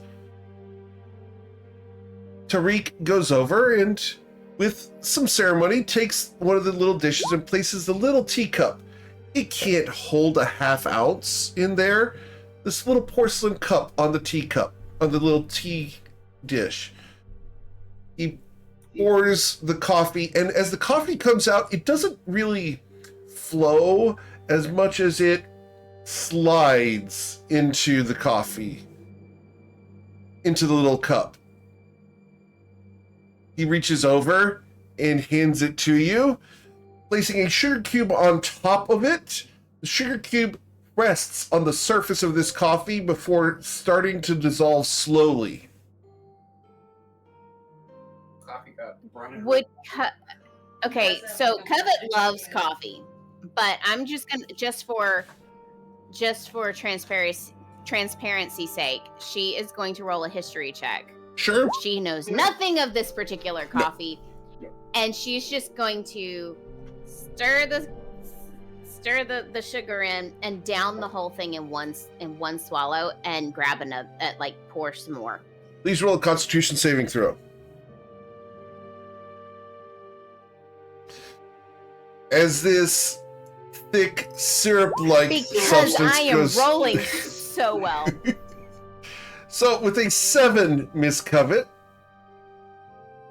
as this goes down... I need to replace these dice. Oh my gosh.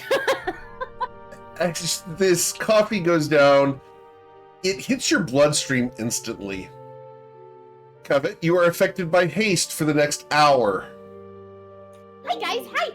How you doing? How you For the doing? next What we doing? hour, What we doing? Covet must speak at twice her normal speed for the rest of the session today. I'm gonna die. Okay, hi guys. What are we doing? Huh? Twilight perks up.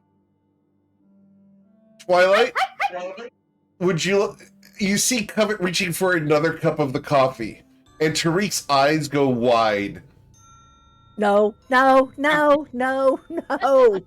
here. I need you to come look at this thing. She comes running. Like, she doesn't walk, she runs. And Twinkle goes, I've never seen a lawn gnome move that fast. Speedy She Gonzalez stares has at the nothing on Covet Von Sin at the moment. Oh my god. Twilight, yeah. You said you need to see me? Yeah. Come this way. I'm coming this way.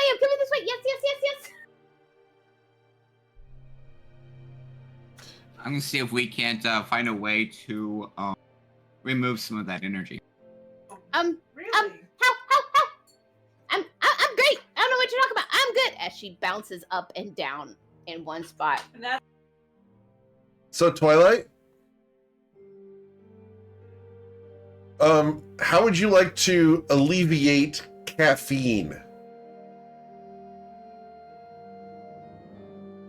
Through a series of exercises and activities of both cardio and endurance. Are we going to lose you for a while, or are you going to attempt to exhaust her?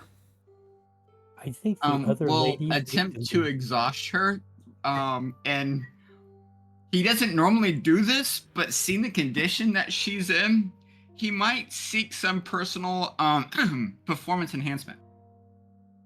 Covet, are you going to allow yourself to be taken back to the bedroom?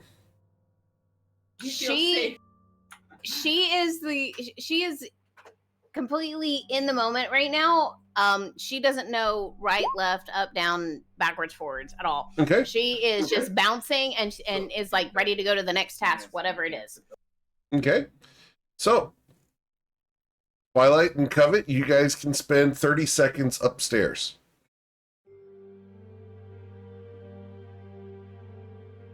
Twilight, you can spend the better part of 30 minutes upstairs. However, the job's been done.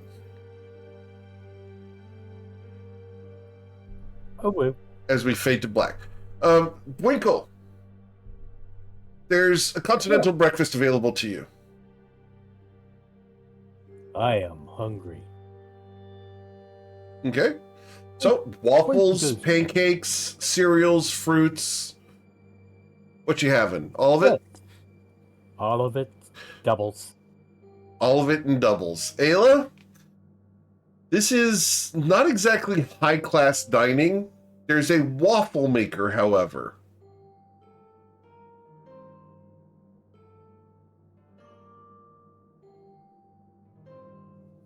Yeah, Ayla's just not really quite with it. She's preoccupied. So I'm just going to get some fruit and... Okay. Would you like some coffee? I'm going to go with the tea. I don't want to be like her. Okay. And by the way, Winkle comes over with a whole platter of strawberries dipped in chocolate for her. Oh my, Winkle, would you sit down for just a moment? Thank you for the strawberries, but would you sit down for just a moment? Yes, yes, I will. Winkle gently sits down next to her. Tariq's going to take his leave and walk out. It's probably safer that way. As Tariq leaves, I just want to catch up to him real quick and ask him if he can point me toward where Matilda Kip is. He nods. She just left. She's probably out in the street. Mr. Ben. Thank you. All right. So, as Ayla and Winkle sit down, where's Eowyn at the moment? Getting breakfast? Eowyn? Eowyn didn't exactly have a direction where to go. He just wanted to get away from Twilight's, not Covet's hyperness. Okay. So, grabbed a banana and headed out? Is there anything else? You don't like bananas? Is Eowyn? Okay. Yeah, there's some coffee cake, there's some cereal, some donuts, some bagels.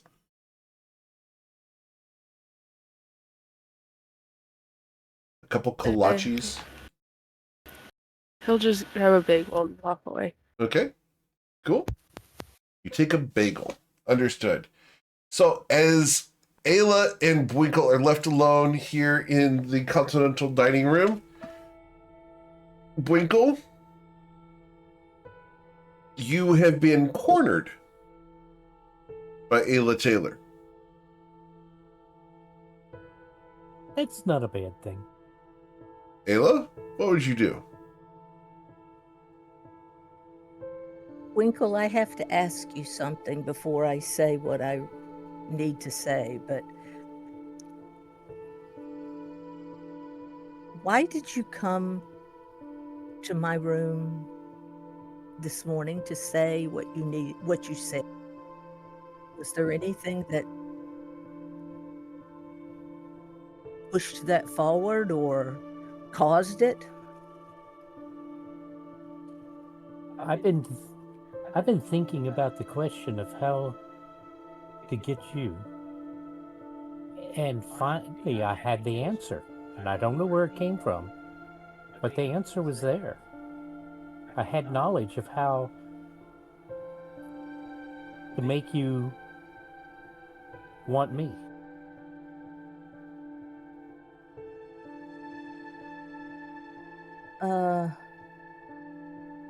And how did that happen? I don't know. I just woke up and it just hit me all of a sudden that it was there. I had the knowledge of how to make you want me. So I figured I better go do it before I forget. I forget a lot, very fast.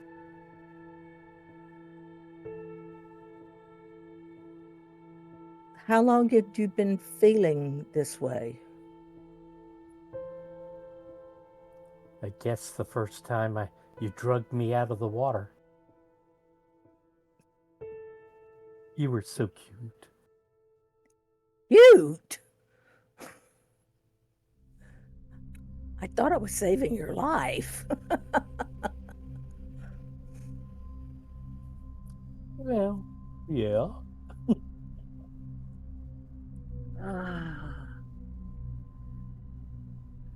But you kept me around even if I was stinky. Well, yeah. You needed help. That's what mates do.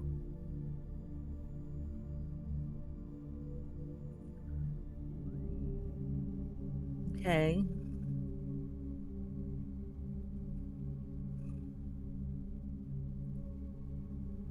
I don't need somebody just to be pretty.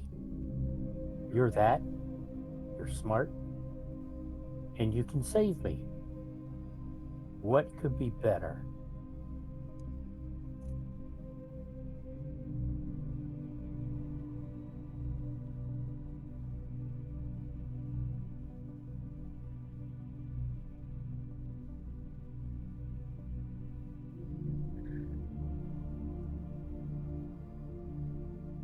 Winkle, I was stunned this morning and you didn't give me a chance to say anything before you turned on your big heel and brought it off down the hall.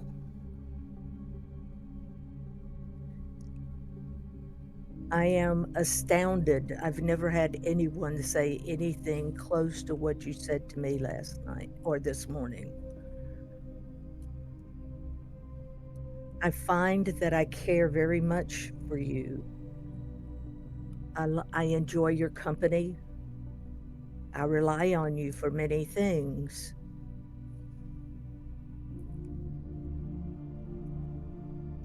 And I am very flattered that you want to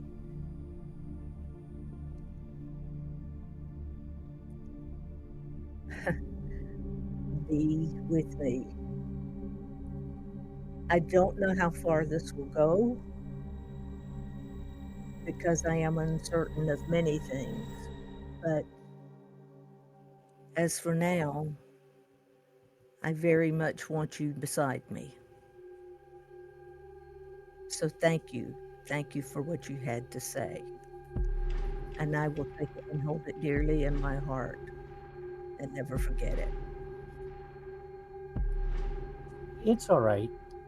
I know that you have sometimes hard time making decisions.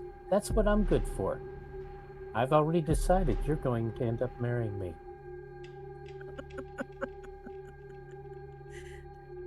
That might be interesting to comprehend or to think about. But as for now, I'm satisfied with you just being here.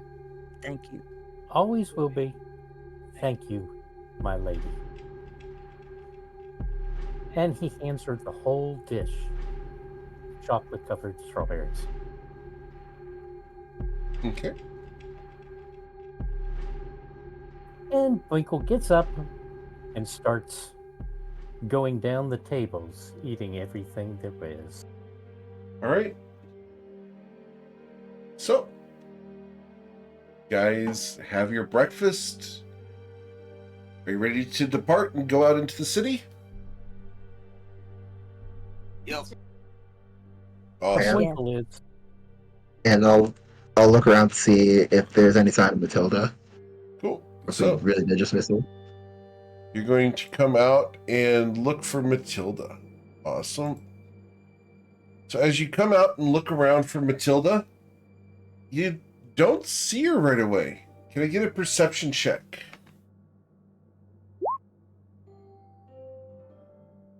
With a 21, you see her in the distance heading away.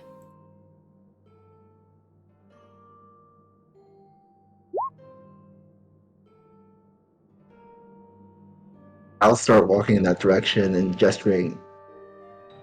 We should see if we can catch up with her. Okay. Cool. So, as you try to reach over to her, we're going to have Covet and Twilight, because I need to check to see if she's available. All right, she's not available, so you're going to have to I miss am her. here. Yes, but I'm here. Matilda is not able to be caught up to. She moves too fast for a Slarin. Okay. So, all right. The rest of you come out of the Mage Tower and look around. It's a wonderful afternoon here in Shatter Shaddai. Where are we going? What are we doing? It's 1 o'clock in the afternoon. Thanks to Twilight and Covet's stalling. I don't know what you're talking about. I had a really good time. It was great. We had a late checkout. What? It was great. Just great. Understood. It was great. I confirm this. It was great. Mm-hmm. Twilight, you do have a level of exhaustion.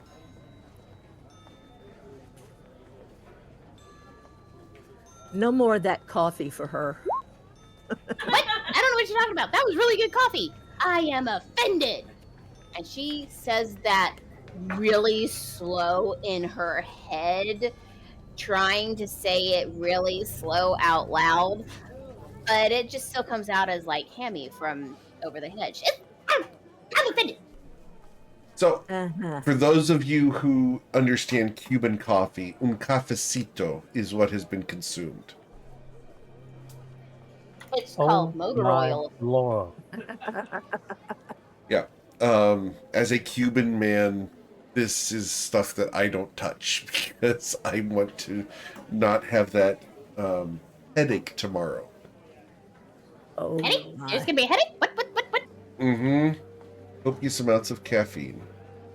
All right. So, you guys have the entire city before you.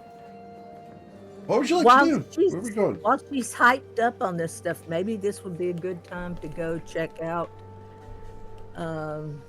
Vagradan's skeleton, if there is one. think we should wait till tomorrow.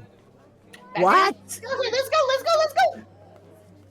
So I Twilight? think Your wife is got the zoomies. Oh, what's this? And she There runs is across a- the street. Oh, what's this? And she runs the other way. Oh, what's this? Runs the other way. There is a shudder and a quick glimpse of fear across his face, but then it quickly dissipates.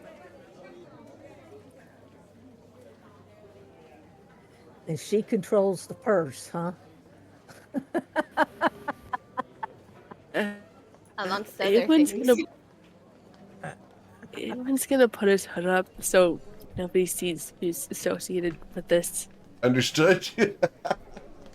As he puts up his hood so he's not associated with you guys. I don't Coward. blame you. I don't blame you, Eowyn. Awen, what did you think of this study?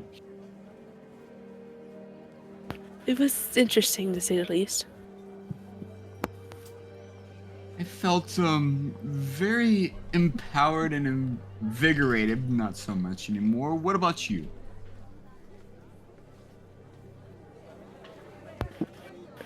I personally feel disappointed that some parts of it didn't end up reality. Like what?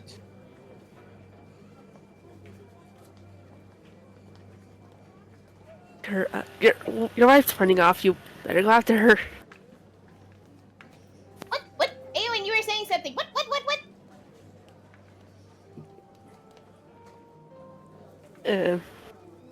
Winkle goes over to Eowyn and said, Eowyn, by the way, thank you very much for your advice. It seemed to have worked.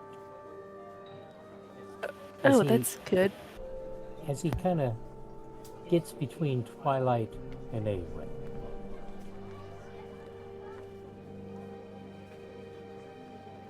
Well, there's a realization for a moment that you're glad that the Nausea Express card got canceled.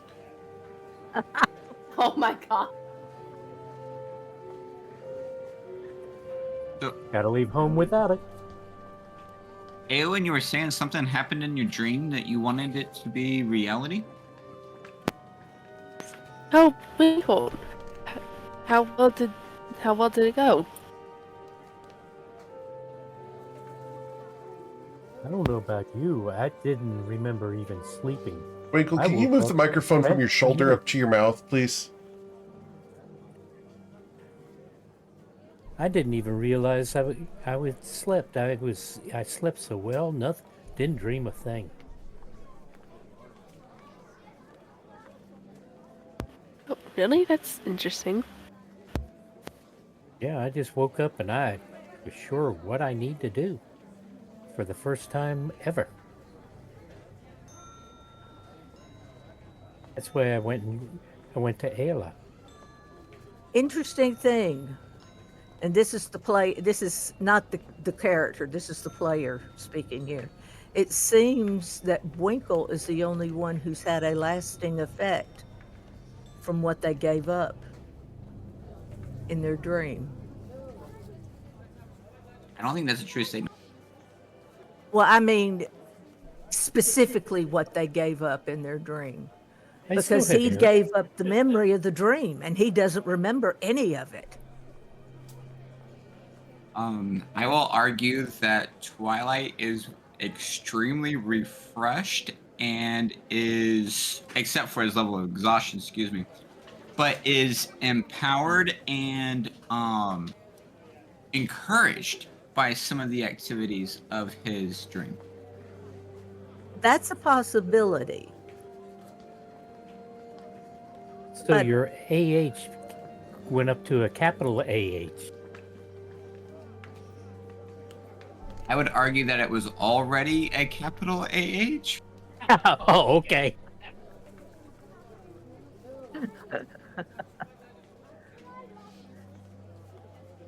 It got bolded and italicized. Oh. Okay, fine. But I will also argue this. For all of Twilight's emboldened bluster as he is, when push comes to shove, he willingly gives up himself to help his companions.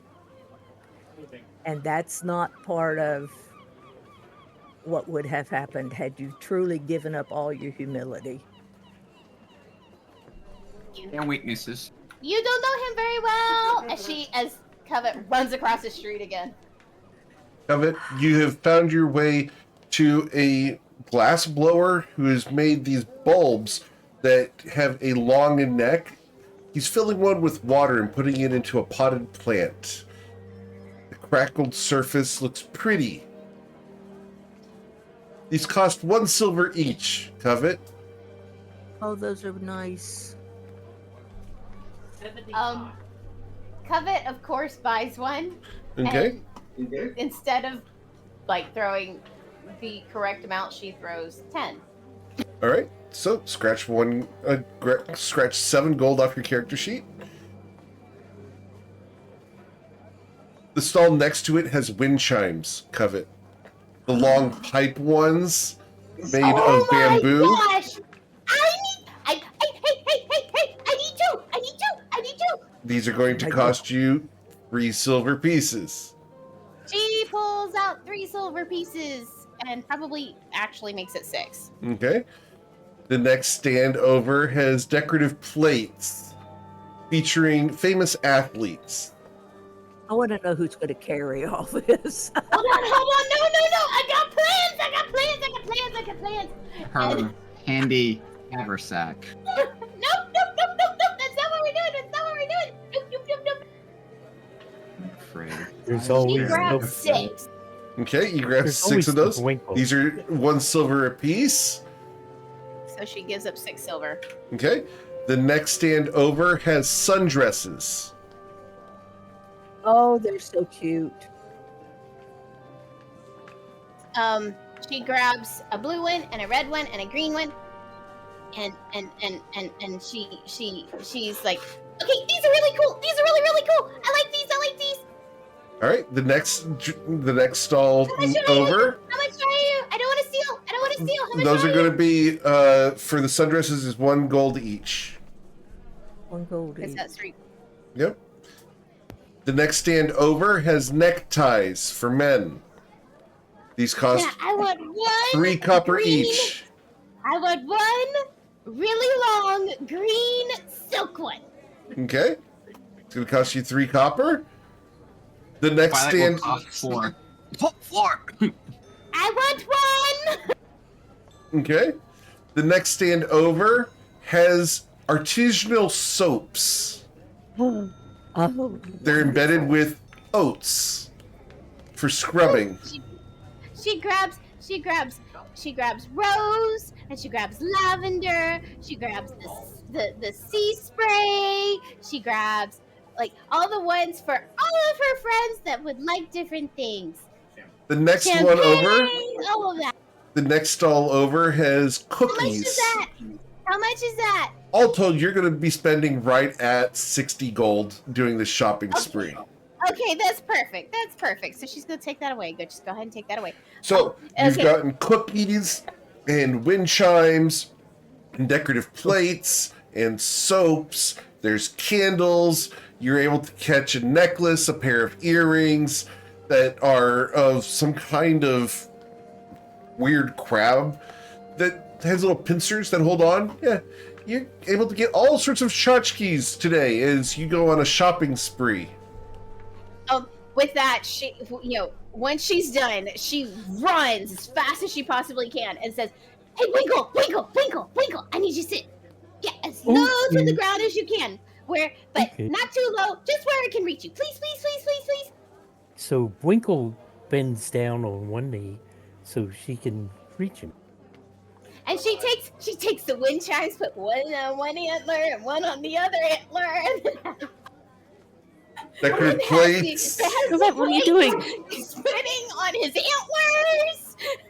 She gives, and then she gives him cookies, but they're not mooseberry cookies because he has too many mooseberry cookies. So they're just plain old chocolate chip cookies because she wants this to be completely platonic. And then she goes to his Lauren and gives her like the sea salt soap and the beautiful blue dress, and then she gives gifts to Eowyn and Twilight and Ayla and all these things, divvying them out to all the people that need that she deems that it needs to go to correct people necessary, and she's breathing really, really hard, and then she's like, and we're done. Okay. Twilight, you nearly got a 2nd level of exhaustion just watching her. Twilight will try and snatch her as she's moving. That and doesn't she work. dodges every time. Twilight, did you, as a question, did you find the comfortable bench in the area? I don't know. Let's do a perception check. Okay. He is not holding the purse. He's just holding the purchases. Twilight, you did find the comfortable bench. As you sit down, there are 4 other guys sitting here, watching their wives shop at the flea market today. And all we do is look at each other, do the slight nod, and then hang the head. Yep. There's no conversation. There's none needed. The bro code is established. One after the other, each of you will be collected by your wives after their shopping is done. Fortunately, it's not my money she's spending because, well, I have it. So, after this shopping spree and redecorating of Winkle's antlers, Winkle, do you manage to balance the decorative plates and wind chimes and candles all in your antlers? Oh yeah, he's a walking chandelier. Yeah, the question is, does it stay? Oh, yeah. I'm good at this. I am a professional carrier. Understood. Can I get an acrobatics check, please, for you? Need you to go ahead and beat a 12.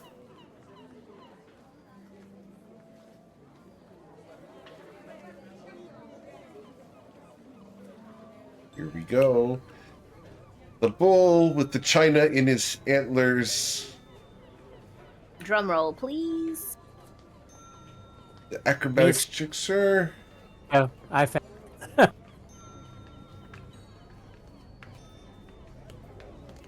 Waiting for that to come through. All right. Okay, I finally got. So, acrobatics, please. There you go. With a 23, yeah, he balances it all. It was worth the wait. Understood. So, Can he do a plie? With the hip check left, step right, and then a heel kick turn. yeah, he's able to do all of it. Yes! Awesome. So, where are we headed this afternoon? Because by this time, it's dinner time, thanks to Covet's shopping spree. Sorry, not sorry. Miss Lauren? I look toward Ayla because she suggested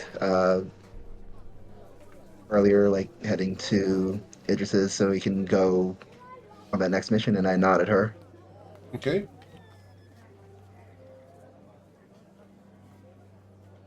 So we want to go there now? I see no reason to delay. Well, I'm carrying a whole lot of stuff. Maybe we need to go to the Eben Pearl and drop off all of our gifts before we go see him, because we don't really want to cart all of this to Vagradan's demise. That's a good place to call it. That's certainly fair. Where are we going? Where are we going? Huh? As she runs around in circles. Ayla's going to reach out and grab Covet. I can grab her. He's rolling your Wyatt doesn't athletics seem to check. be able to. Covet, your acrobatics or athletics check, please. Did not be grabbed.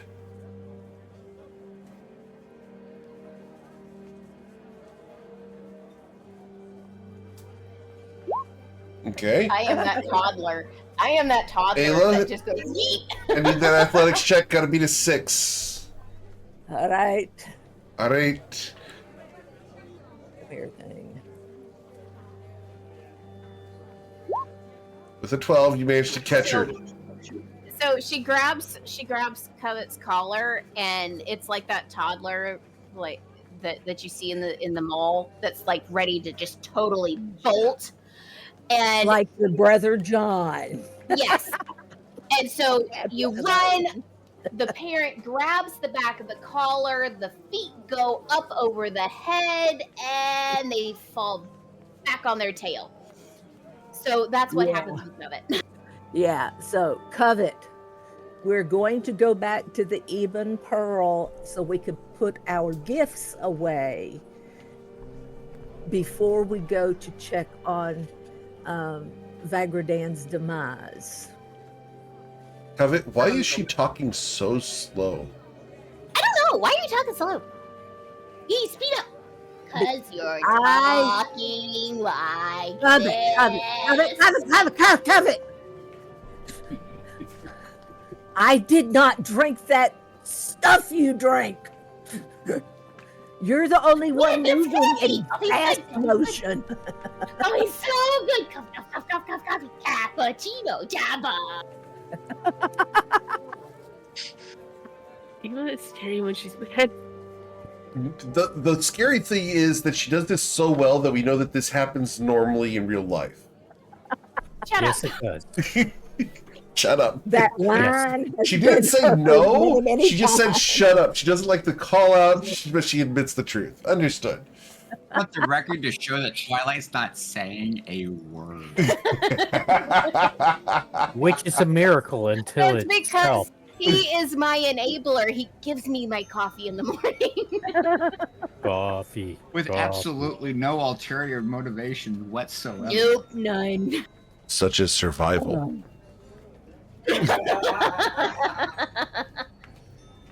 I mean, let's put it this way. My best friend, I went to her house for a funeral.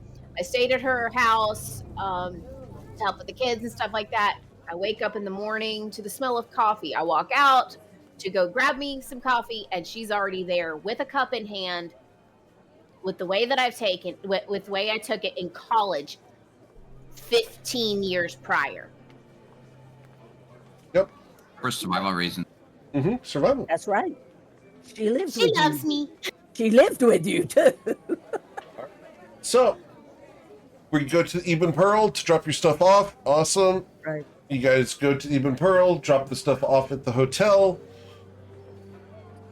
All right. Winkle drops the stuff off, and he is now 250 pounds lighter. Understood. Oh, but you look so pretty. Yes, but he's no longer a one-man band.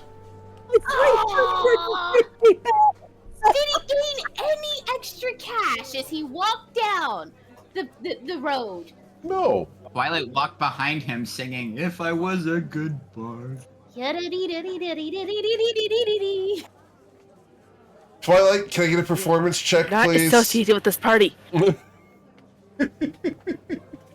you are. I Aowen. love you, Aowen. And she runs over and gives a big And hug. 18. No. Aowen, I understand. Twilight, you will have collected a grand total of 43 gold pieces from your performance behind the one-man band. And she grabs Aowen's hand and Bwinkle's hand, and she is just holding them like a toddler would, and goes, "Hey guys, catch me!" And she lifts her feet. That Aowen, performance would you was hold? beautiful. Aowen, would you hold? What are you doing? Aowen, would you hold Covet up in the air so that her feet go kicking? Yeah, I wouldn't want her to get hurt, so yeah. All right.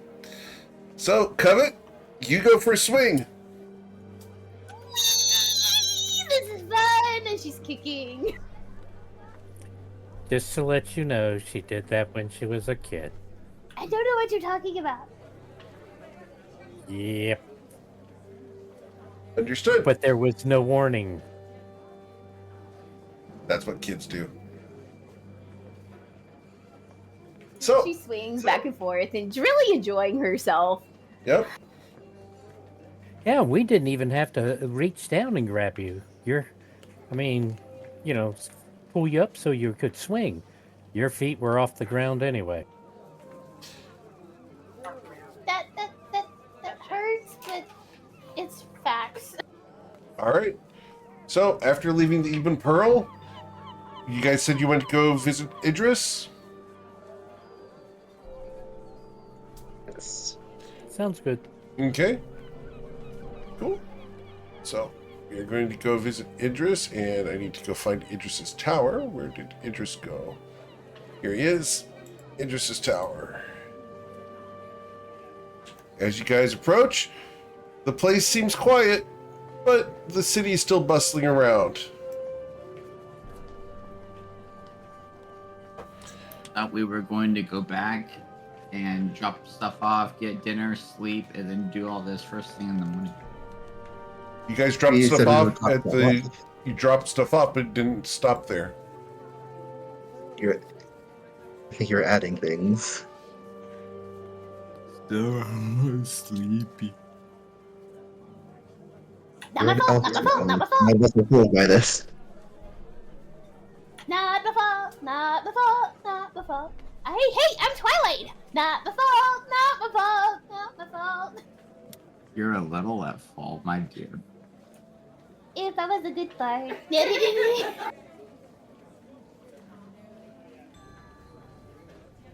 Alright. Cool. So, as you guys approach Idris's place, you're able to go inside. The guard lets you in. He's seen you enough times that he just lets you in.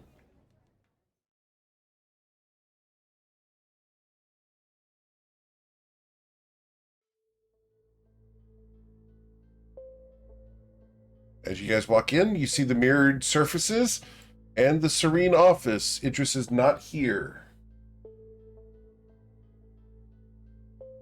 I turn to Ayla. Hold on, Ayla will be back. Okay.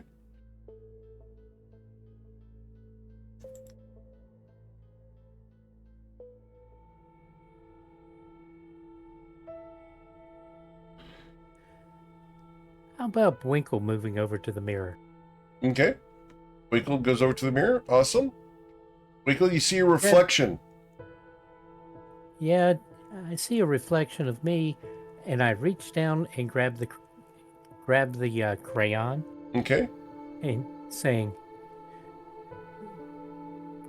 "Winkle here, friend of Ayla. Can we talk?" Okay. You say that, or do you write that on the mirror? I write that on the mirror, backwards. Backwards. Okay, I need an intelligence check to see if he can write it backwards. It looks like a 2-year-old.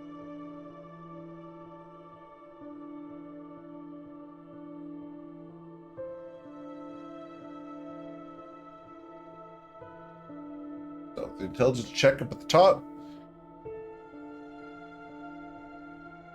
With a 5, Winkle. You wrote it forwards, not backwards.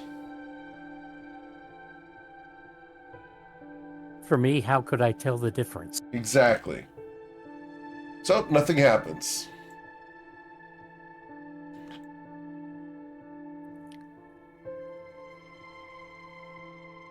All right. Twilight, you watched him write this on the mirror. Is there any response?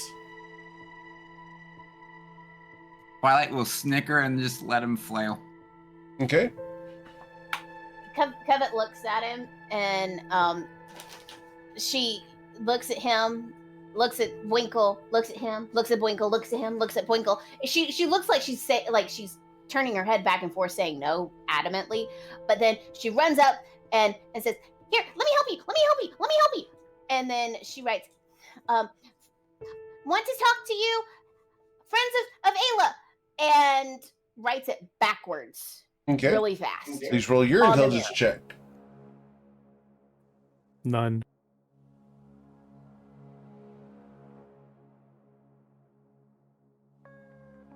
God, I need to change these dice. Holy Covet, smoke. you are able to manage to write this backwards. And after Thank you, +2. Yeah, after a couple moments, you'll see that Idris appears in the mirror and waves to you. As he gestures for you to back up, Idris steps out of the mirror and into the room. So, you ready to depart? Not really. Yes. We're just waiting on Ayla. Very well. Is there any last moment preparations you need to do before departing? I think. Sleep. Yeah. I think sleep is probably going to be a good idea. So you may need to hit me over the head with a hammer. And she runs around the desk like 5 million times. He looks at you, amused. I see you've had some coffee. It was not coffee. I've had coffee. This is more. I don't know what it is, but oh my gosh, I have so much energy. I understand. I'm so sorry for her behavior. No problem. Those who are unused to the Bourbonian coffee is a normal reaction. Oh my goodness, I've never had anything like this. Ah! She continues to run around the desk. I'm sorry. I'm usually not like this. Ah! I can't stay I'm afraid still. she will hurt herself, and he's going to cast a spell. And the spell he casts forms 2 planes of existence, one in front of Covet and one behind her. And so she enters the first and comes out of the second, just boom, boom, boom, boom, boom, boom, boom, boom, boom, in one place as she is going through a portal system. And Winkle goes, As she enters one, and in between each plane of existence, she goes, "Thank you very much. This is much safer." He looks at Twilight and raises an eyebrow. Would you like to see something cool? I am interested in seeing something cool. He I would raises love his to see- hands, and the 2 panes of reality shift and begin to rotate upwards. And you see Covet going between them. And he makes her do a loop in the air before returning back down to the ground. Can you please stop that? I'm going to lose my dinner. The panes of reality part, and you will continue running. Thank you. the Ayla, moose. are you ready to depart? Yes, I want to get this done. Okay.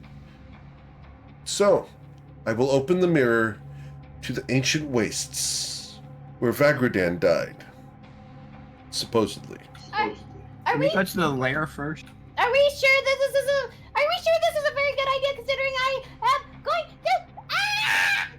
Somebody stop me! Maybe you can outrun him if he's not dead.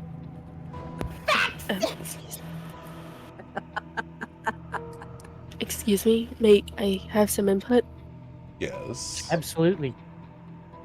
So Cavette is clearly energetic, and Twilight is quite exhausted. Should we wait till the morning when the effects wear off? That is up to you.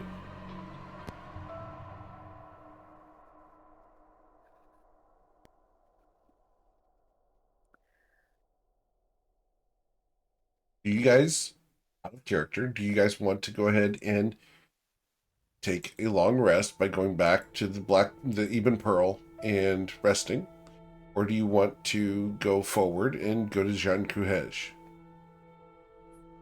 I was thinking Covet could actually do the whole thing by herself and nobody'd notice. I appreciate the vote of confidence. But yeah, I think Eowyn is the right thing to do. Okay. I agree with Eowyn. That's a good idea. We need someone to keep a level head around here. I mean, I'm exhausted, so I would much rather get rid of that, but I'll do whatever. Okay. He looks at the So long as we can situation. gloss over. Very well. What was Soren saying? I'm sorry?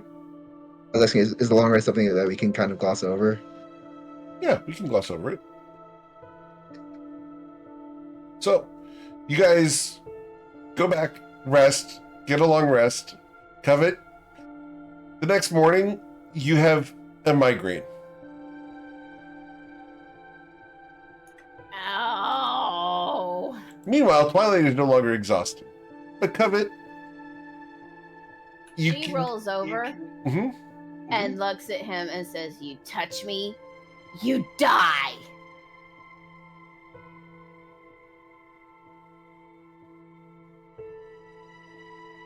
So, you guys are able to get your long rest in. Covet gets a regular coffee this morning to try to stave off the migraine. That should help. Not for Bond coffee, right? It is Right. not. So, you guys return to Idris's mage tower? Ready to depart? Yep. Yeah. Does anybody have any medication for, I don't know, sore muscles? Just because apparently I was running everywhere yesterday. Maybe a migraine. I heard mooseberry juice is good for that. No aphrodisiacs. That's your territory. I do have a vial here that contains tea that my mother makes that has some herbs dissolved into it that's good for aches and pains. So you're welcome to take that if you would like it. Done. How much do I owe you? A king's ransom? Nothing. I can when I find more herbs and spices like this, I can make more. What do you need? Because I have a whole bunch of herbs on the ship. Well, we don't want to. We'll deal with it when we get on the ship. Okay. Oh, okay, fine. Thank you. Covet goes to me. All right. So, Idris goes, "Are you ready? Are you ready to depart?"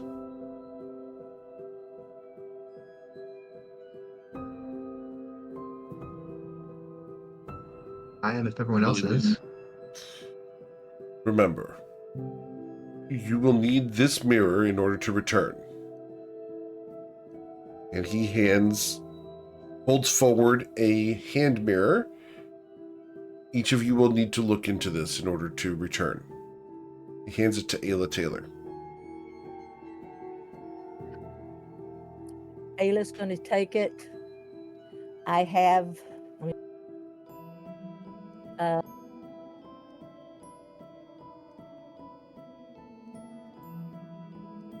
Yes, I have a blanket in my bag, and I'm going to wrap this mirror in the blanket to make sure it doesn't get broken.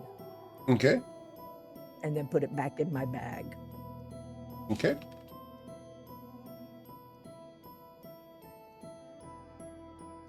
Anything else you guys want to do before heading through?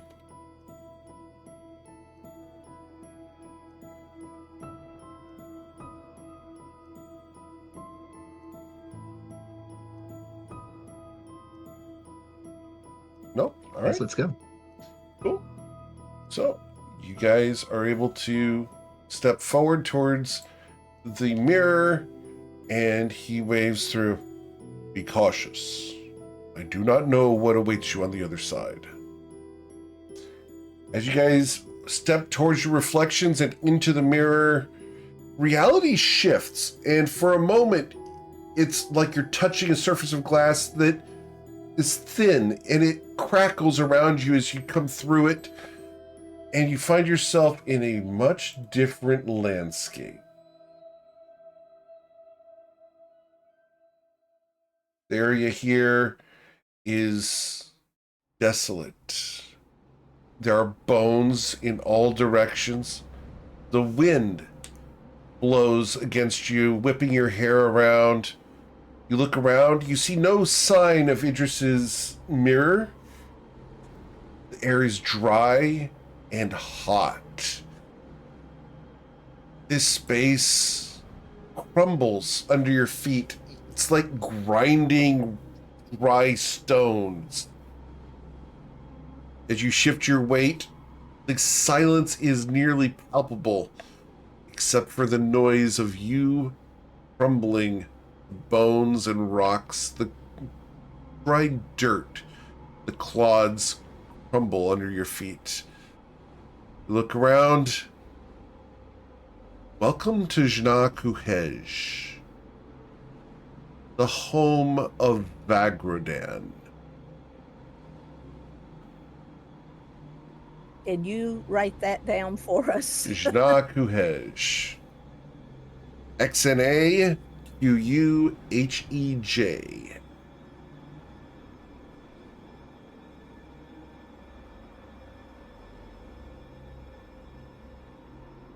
You see amongst these bones old chests that are broken open. You see crates of goods that had been used for who knows what. Broken bottles, flasks, and potions, all consumed, cracked, and shattered. This is desolation in all directions. What would you like to do? Hey guys, this is desolation in all directions. As Covet looks around. Got one job on this ship. Are there any high points on the horizon? On the horizon, you see that there are some hills in the far distance, yes. Winkles. But if this is his home, where we're standing, where does he live? Winkle's moosey senses got him thinking that this is danger, so he pulls out his broadaxe and starts going on high alert. Okay. Arnold have her trident in hand. I think we should go to those hills, get the best view possible. At least the best view immediate to us. Okay. Gosh, how long would that take to get there? There's no way to tell distance when it's this desolate. We should have let Covet come here while she was still on that super coffee.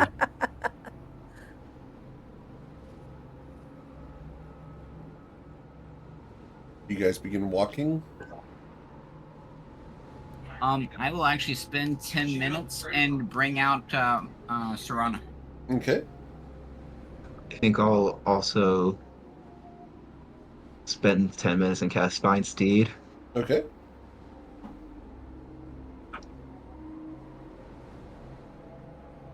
So the two of you have mounts.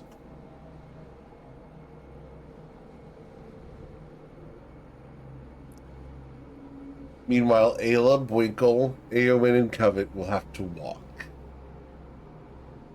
It's all right.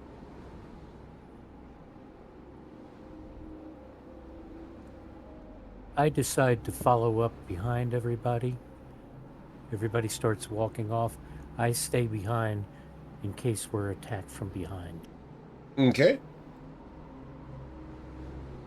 As you guys form a marching order, can I get perception checks from each of you?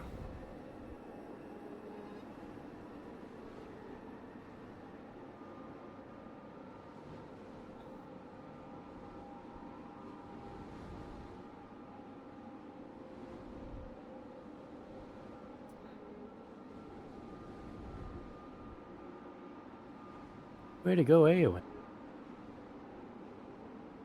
Awesome. So, Eowyn, in the far distance, you're going to be the only one who sees this. But far away, you see a depression. It's miles to get there. But there's a section in this landscape that goes down. Like a crevasse. A depression in the area. You have a direction to go in now, but it's going to take you several hours to get there. As you guys are crunching through these bones, picking your way past the larger obstructions, I need you guys to please roll a dexterity saving throw as you are moving along to avoid taking piercing damage from the sharp bones that are littering this landscape. You're shooting for a 12. I need new dice. All right. Is it normal dexterity or saving? It's a dexterity saving throw, please.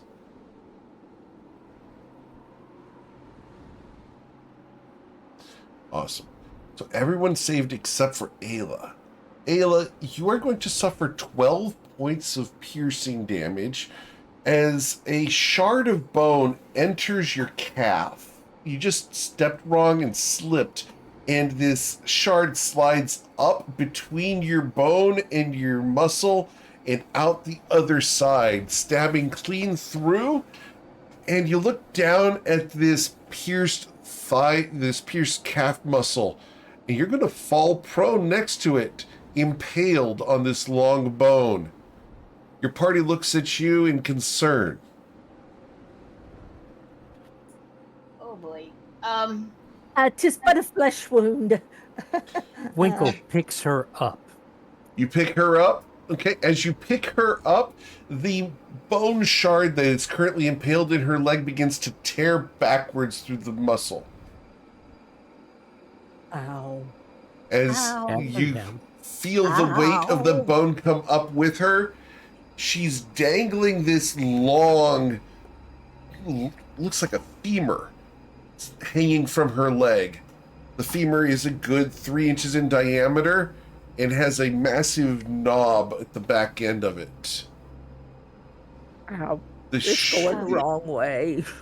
As you begin to lift her, the weight of the bone begins to tear backwards out of her leg. No. You want to keep lifting, Boykle? No, he stops and Okay. gently puts her back down.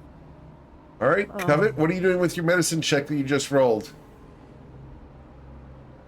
Well, she would just know, like, basic first aid. Because if she had her her tools that she could do every day, which she did not. It was just alchemist supplies, and calligrapher's supplies. Okay. She would have, if she had known that this would be a possibility, she would have rolled her medicine kit instead. Okay. But so she would just have basic knowledge. Okay. And so for a stab wound, like what you would get in a class is just keep it in place. Right. So you can get to a doctor. No, we can't do this here. Exactly. The bone's got to come out. But it's got to come out the way it went in. So she, knowing this, she would look at Ayla and say, "This is really gonna hurt. I'm gonna need to take this out."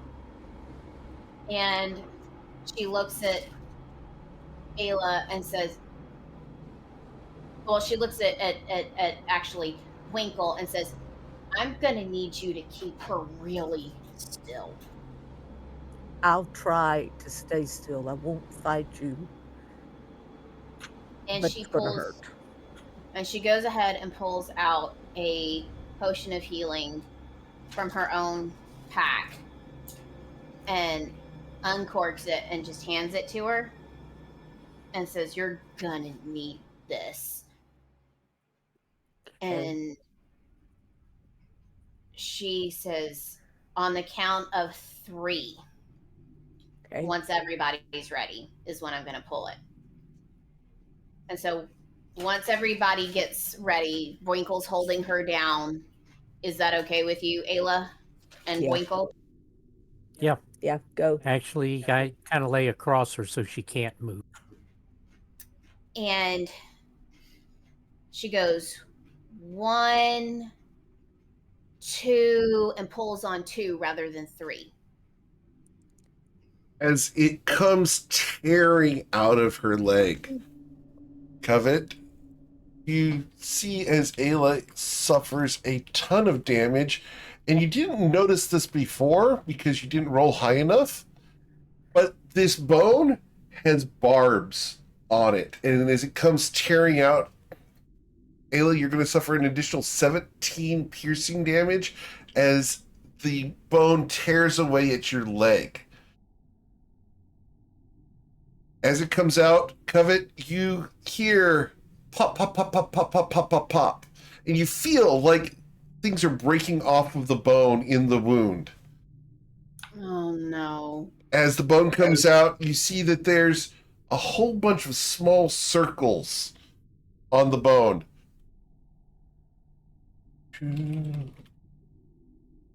There are 85 barbs stuck in her leg.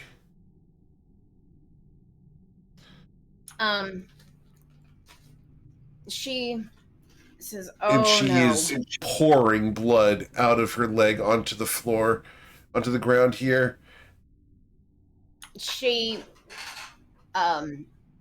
tears at her own cloth skirt, and she creates a tourniquet higher up the leg. Okay. Can I get a Constitution saving throw from Ayla to not fall unconscious due to the pain? Okay, you're able to sit there and writhe in agony as Winkle is holding you down. And I'm going to maintain enough consciousness to cast Cure Wounds on myself. Okay. and also that potion of healing. Well, I'm going to I'm do the rolling that Cure for you. Wounds first. Okay, so I get 10 from that. Okay. Yes. And you're able to call upon your god to heal your wounds.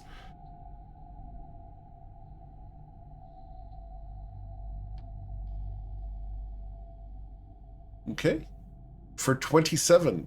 Awesome. So I believe you're only missing, what, 2 hit points now?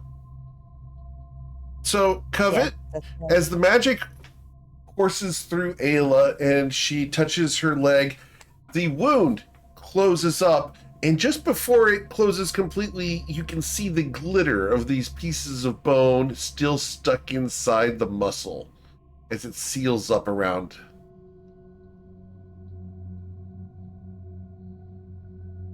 Am I able to clean it out as it's?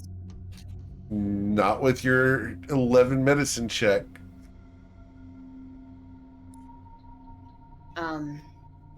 Let's hope it'll be fine for now. Remember, the cure wounds only takes 6 seconds to close everything up. Yeah. You are able to look at the bone, though. I inspect the bone. Sure.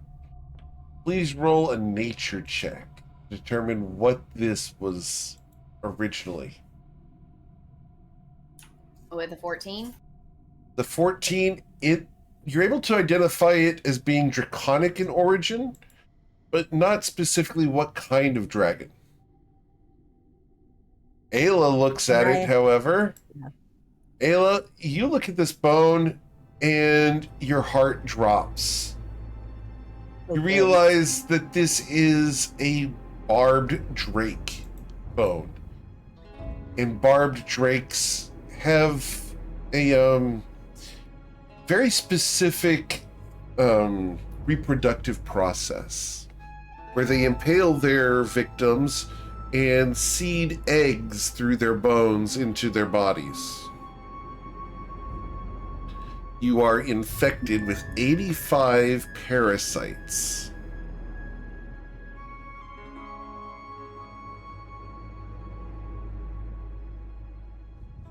These will eventually grow into drakes and burst from your body outwards. Is there a cure? You're going to have to find a way to do it. Ayla, you can roll a medicine check or a history check to remember this. You're the only person who knows enough about these to do this check.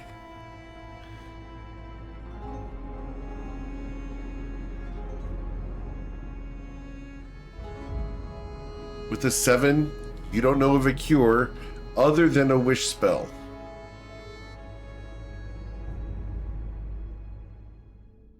So, okay. The history check. You've heard of people wishing these away. You've also heard of surgeries that could be performed by master doctors, but it's an exceedingly difficult process and dangerous. Most cases, this is fatal. Right now, you are on borrowed time. Okay, guys, Anyway. so let's get this done. What we need to do. Is everything okay? Are you in a lot of pain? It hurts, but my clock is ticking, and I would like to say I was able to help with this. Your clock's ticking. Whoa, whoa, Yeah. whoa, whoa. And Winkle's right there. No, I got a question.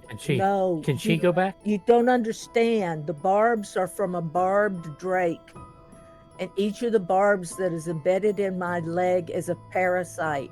It's like an egg, and it's going to feed off of me, and it's going to burst out of my body as a newborn drake. 85 of them. Congratulations. 85 times. Does that Such mean a I'm large going family. to die. Twilight. She's Oh. going to die. That's not so good. Ayla, there's surely something we can do about it. The only thing I know about is people have been able to wish them away, but I don't have a wish spell, and I don't think if any of you do either. And Let's use the mirror and go back. Ayla, there is another solution. surgery. Amputation would prevent it. Is there a spell that Let's can use- regrow a leg? I We should don't use the have mirror one. and go back to get proper help with it.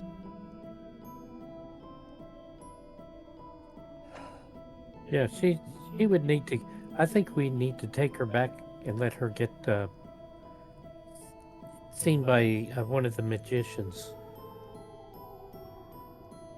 But we're here to do a mission. I mean, Your life is more important. but every I mean, one we- of us. You guys will recall that Idris said that you only get one trip here. So, if you guys leave, you won't be able to return. Guys, It'll be. listen. Ayla's life is more important. However, I need to see- if we take it from Ayla's point of view, and Covet looks at Ayla, like dead in her eyes, and I was like, I would like to think that we know Ayla enough that she would want to make sure that this is handled before we go back. Otherwise, all of this would be in vain. Am I wrong? No, you're not wrong.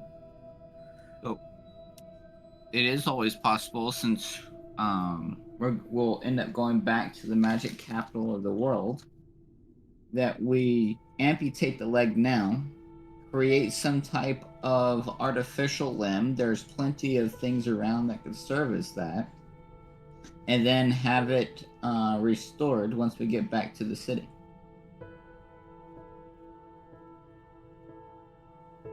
That sounds horrible. I also know that I have 3 to 4 days. So, Days? yeah, days. They grow fast.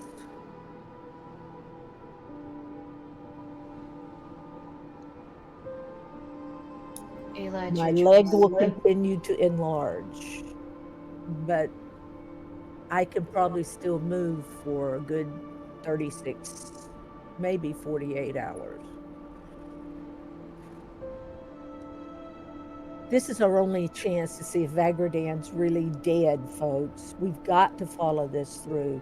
you amputate my leg, sure, I could probably stick something under it and walk around, but the problem is I can't walk on a stump for at least 2 weeks, and we can't sit here 2 weeks doing nothing. I could carry you. Covet starts looking around in her backpack and pulls out her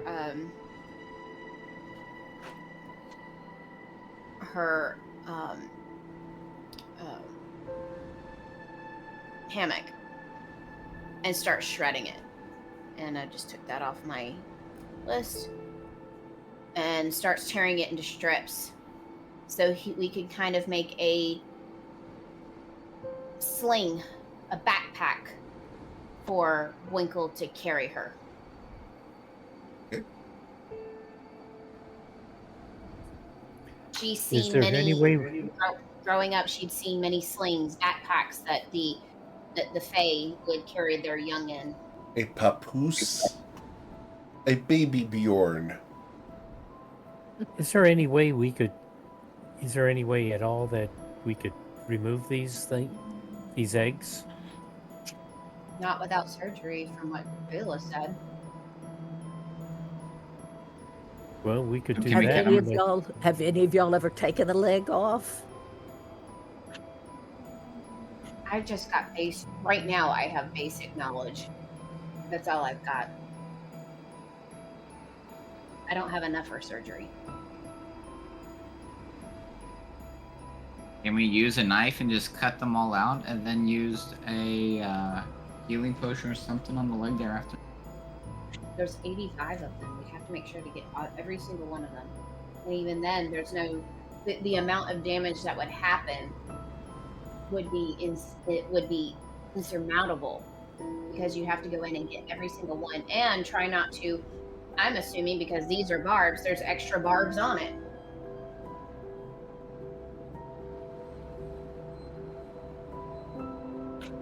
Kind of like a porcupine quill. Well, I know one thing. These things can let go and move through my body after about 6 hours. We're running out of time. If you're going to amputate my leg, it's got to be done soon.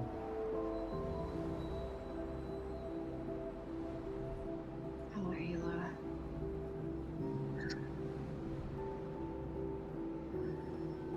I don't want to be remembered as the one who kept this knowledge about Vagardan from being learned.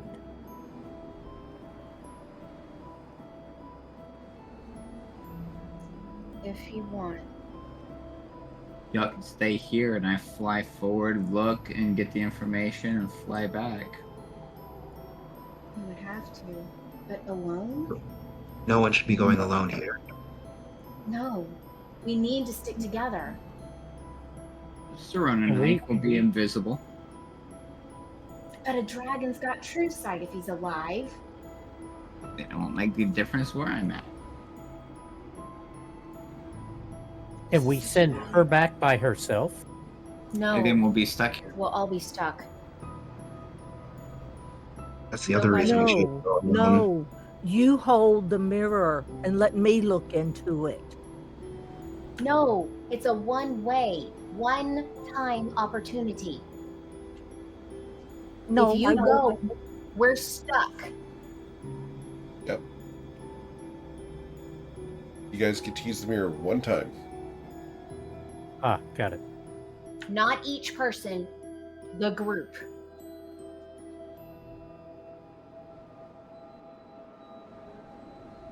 So, Well, I'm y'all stay incapable of coherent thought at this point in time. So, Serona and I will gain invisibility, go forward, scout out, get some type of visual confirmation, and then we'll come back.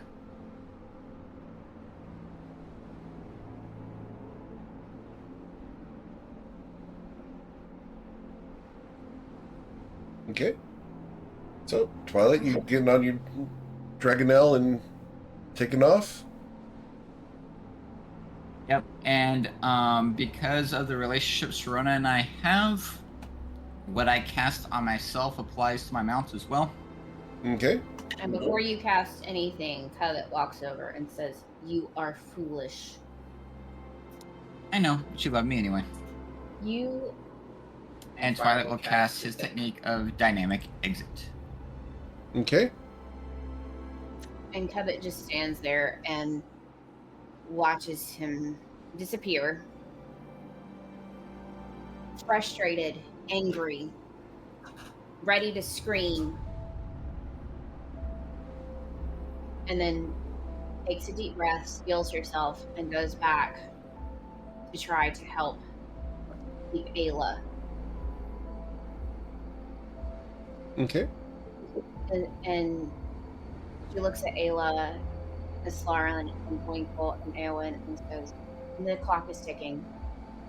If we start running close on time for these things to move, we will need to do something. One way or another." Greater That's- invisibility that's- only lasts a minute, so it's just enough for him to get moving in the right direction. Right. Yep. Just after that discussion, you can see in the distance Zerona and Twilight's Call appear, perfectly visible against the red sky. Stark contrast as the serpentine form of Zerona flies away from you, completely visible and obvious, Covet. You realize, yeah, Twilight's going off to try to save the day by himself here in Jna-Kuhej. That's a great spot for us to end for today. And we will come back next week to continue exploring this horrible wasteland with Ayla Taylor impaled with these barbs that could mean her death. Twilight and Zerona gone. The party is split, injured, and without help. Figure out what happens next, because it really is us against the gods. As always, guys, thank you so much for choosing me to be your GM. There's a ton of amazing ones out there, and I'm always, always thankful that you choose me to be yours. If you know people who want to play in my games, send them my way. I'd love to talk to them. Do check out the GM tip videos and archives over on all the streaming services, etc. The archives are over on YouTube along with podcasts if you want to listen to sessions. Otherwise, guys, we're going to end on this downer this week as a bit of a cliffhanger going forward. As always, thank you again so much for coming and hanging out.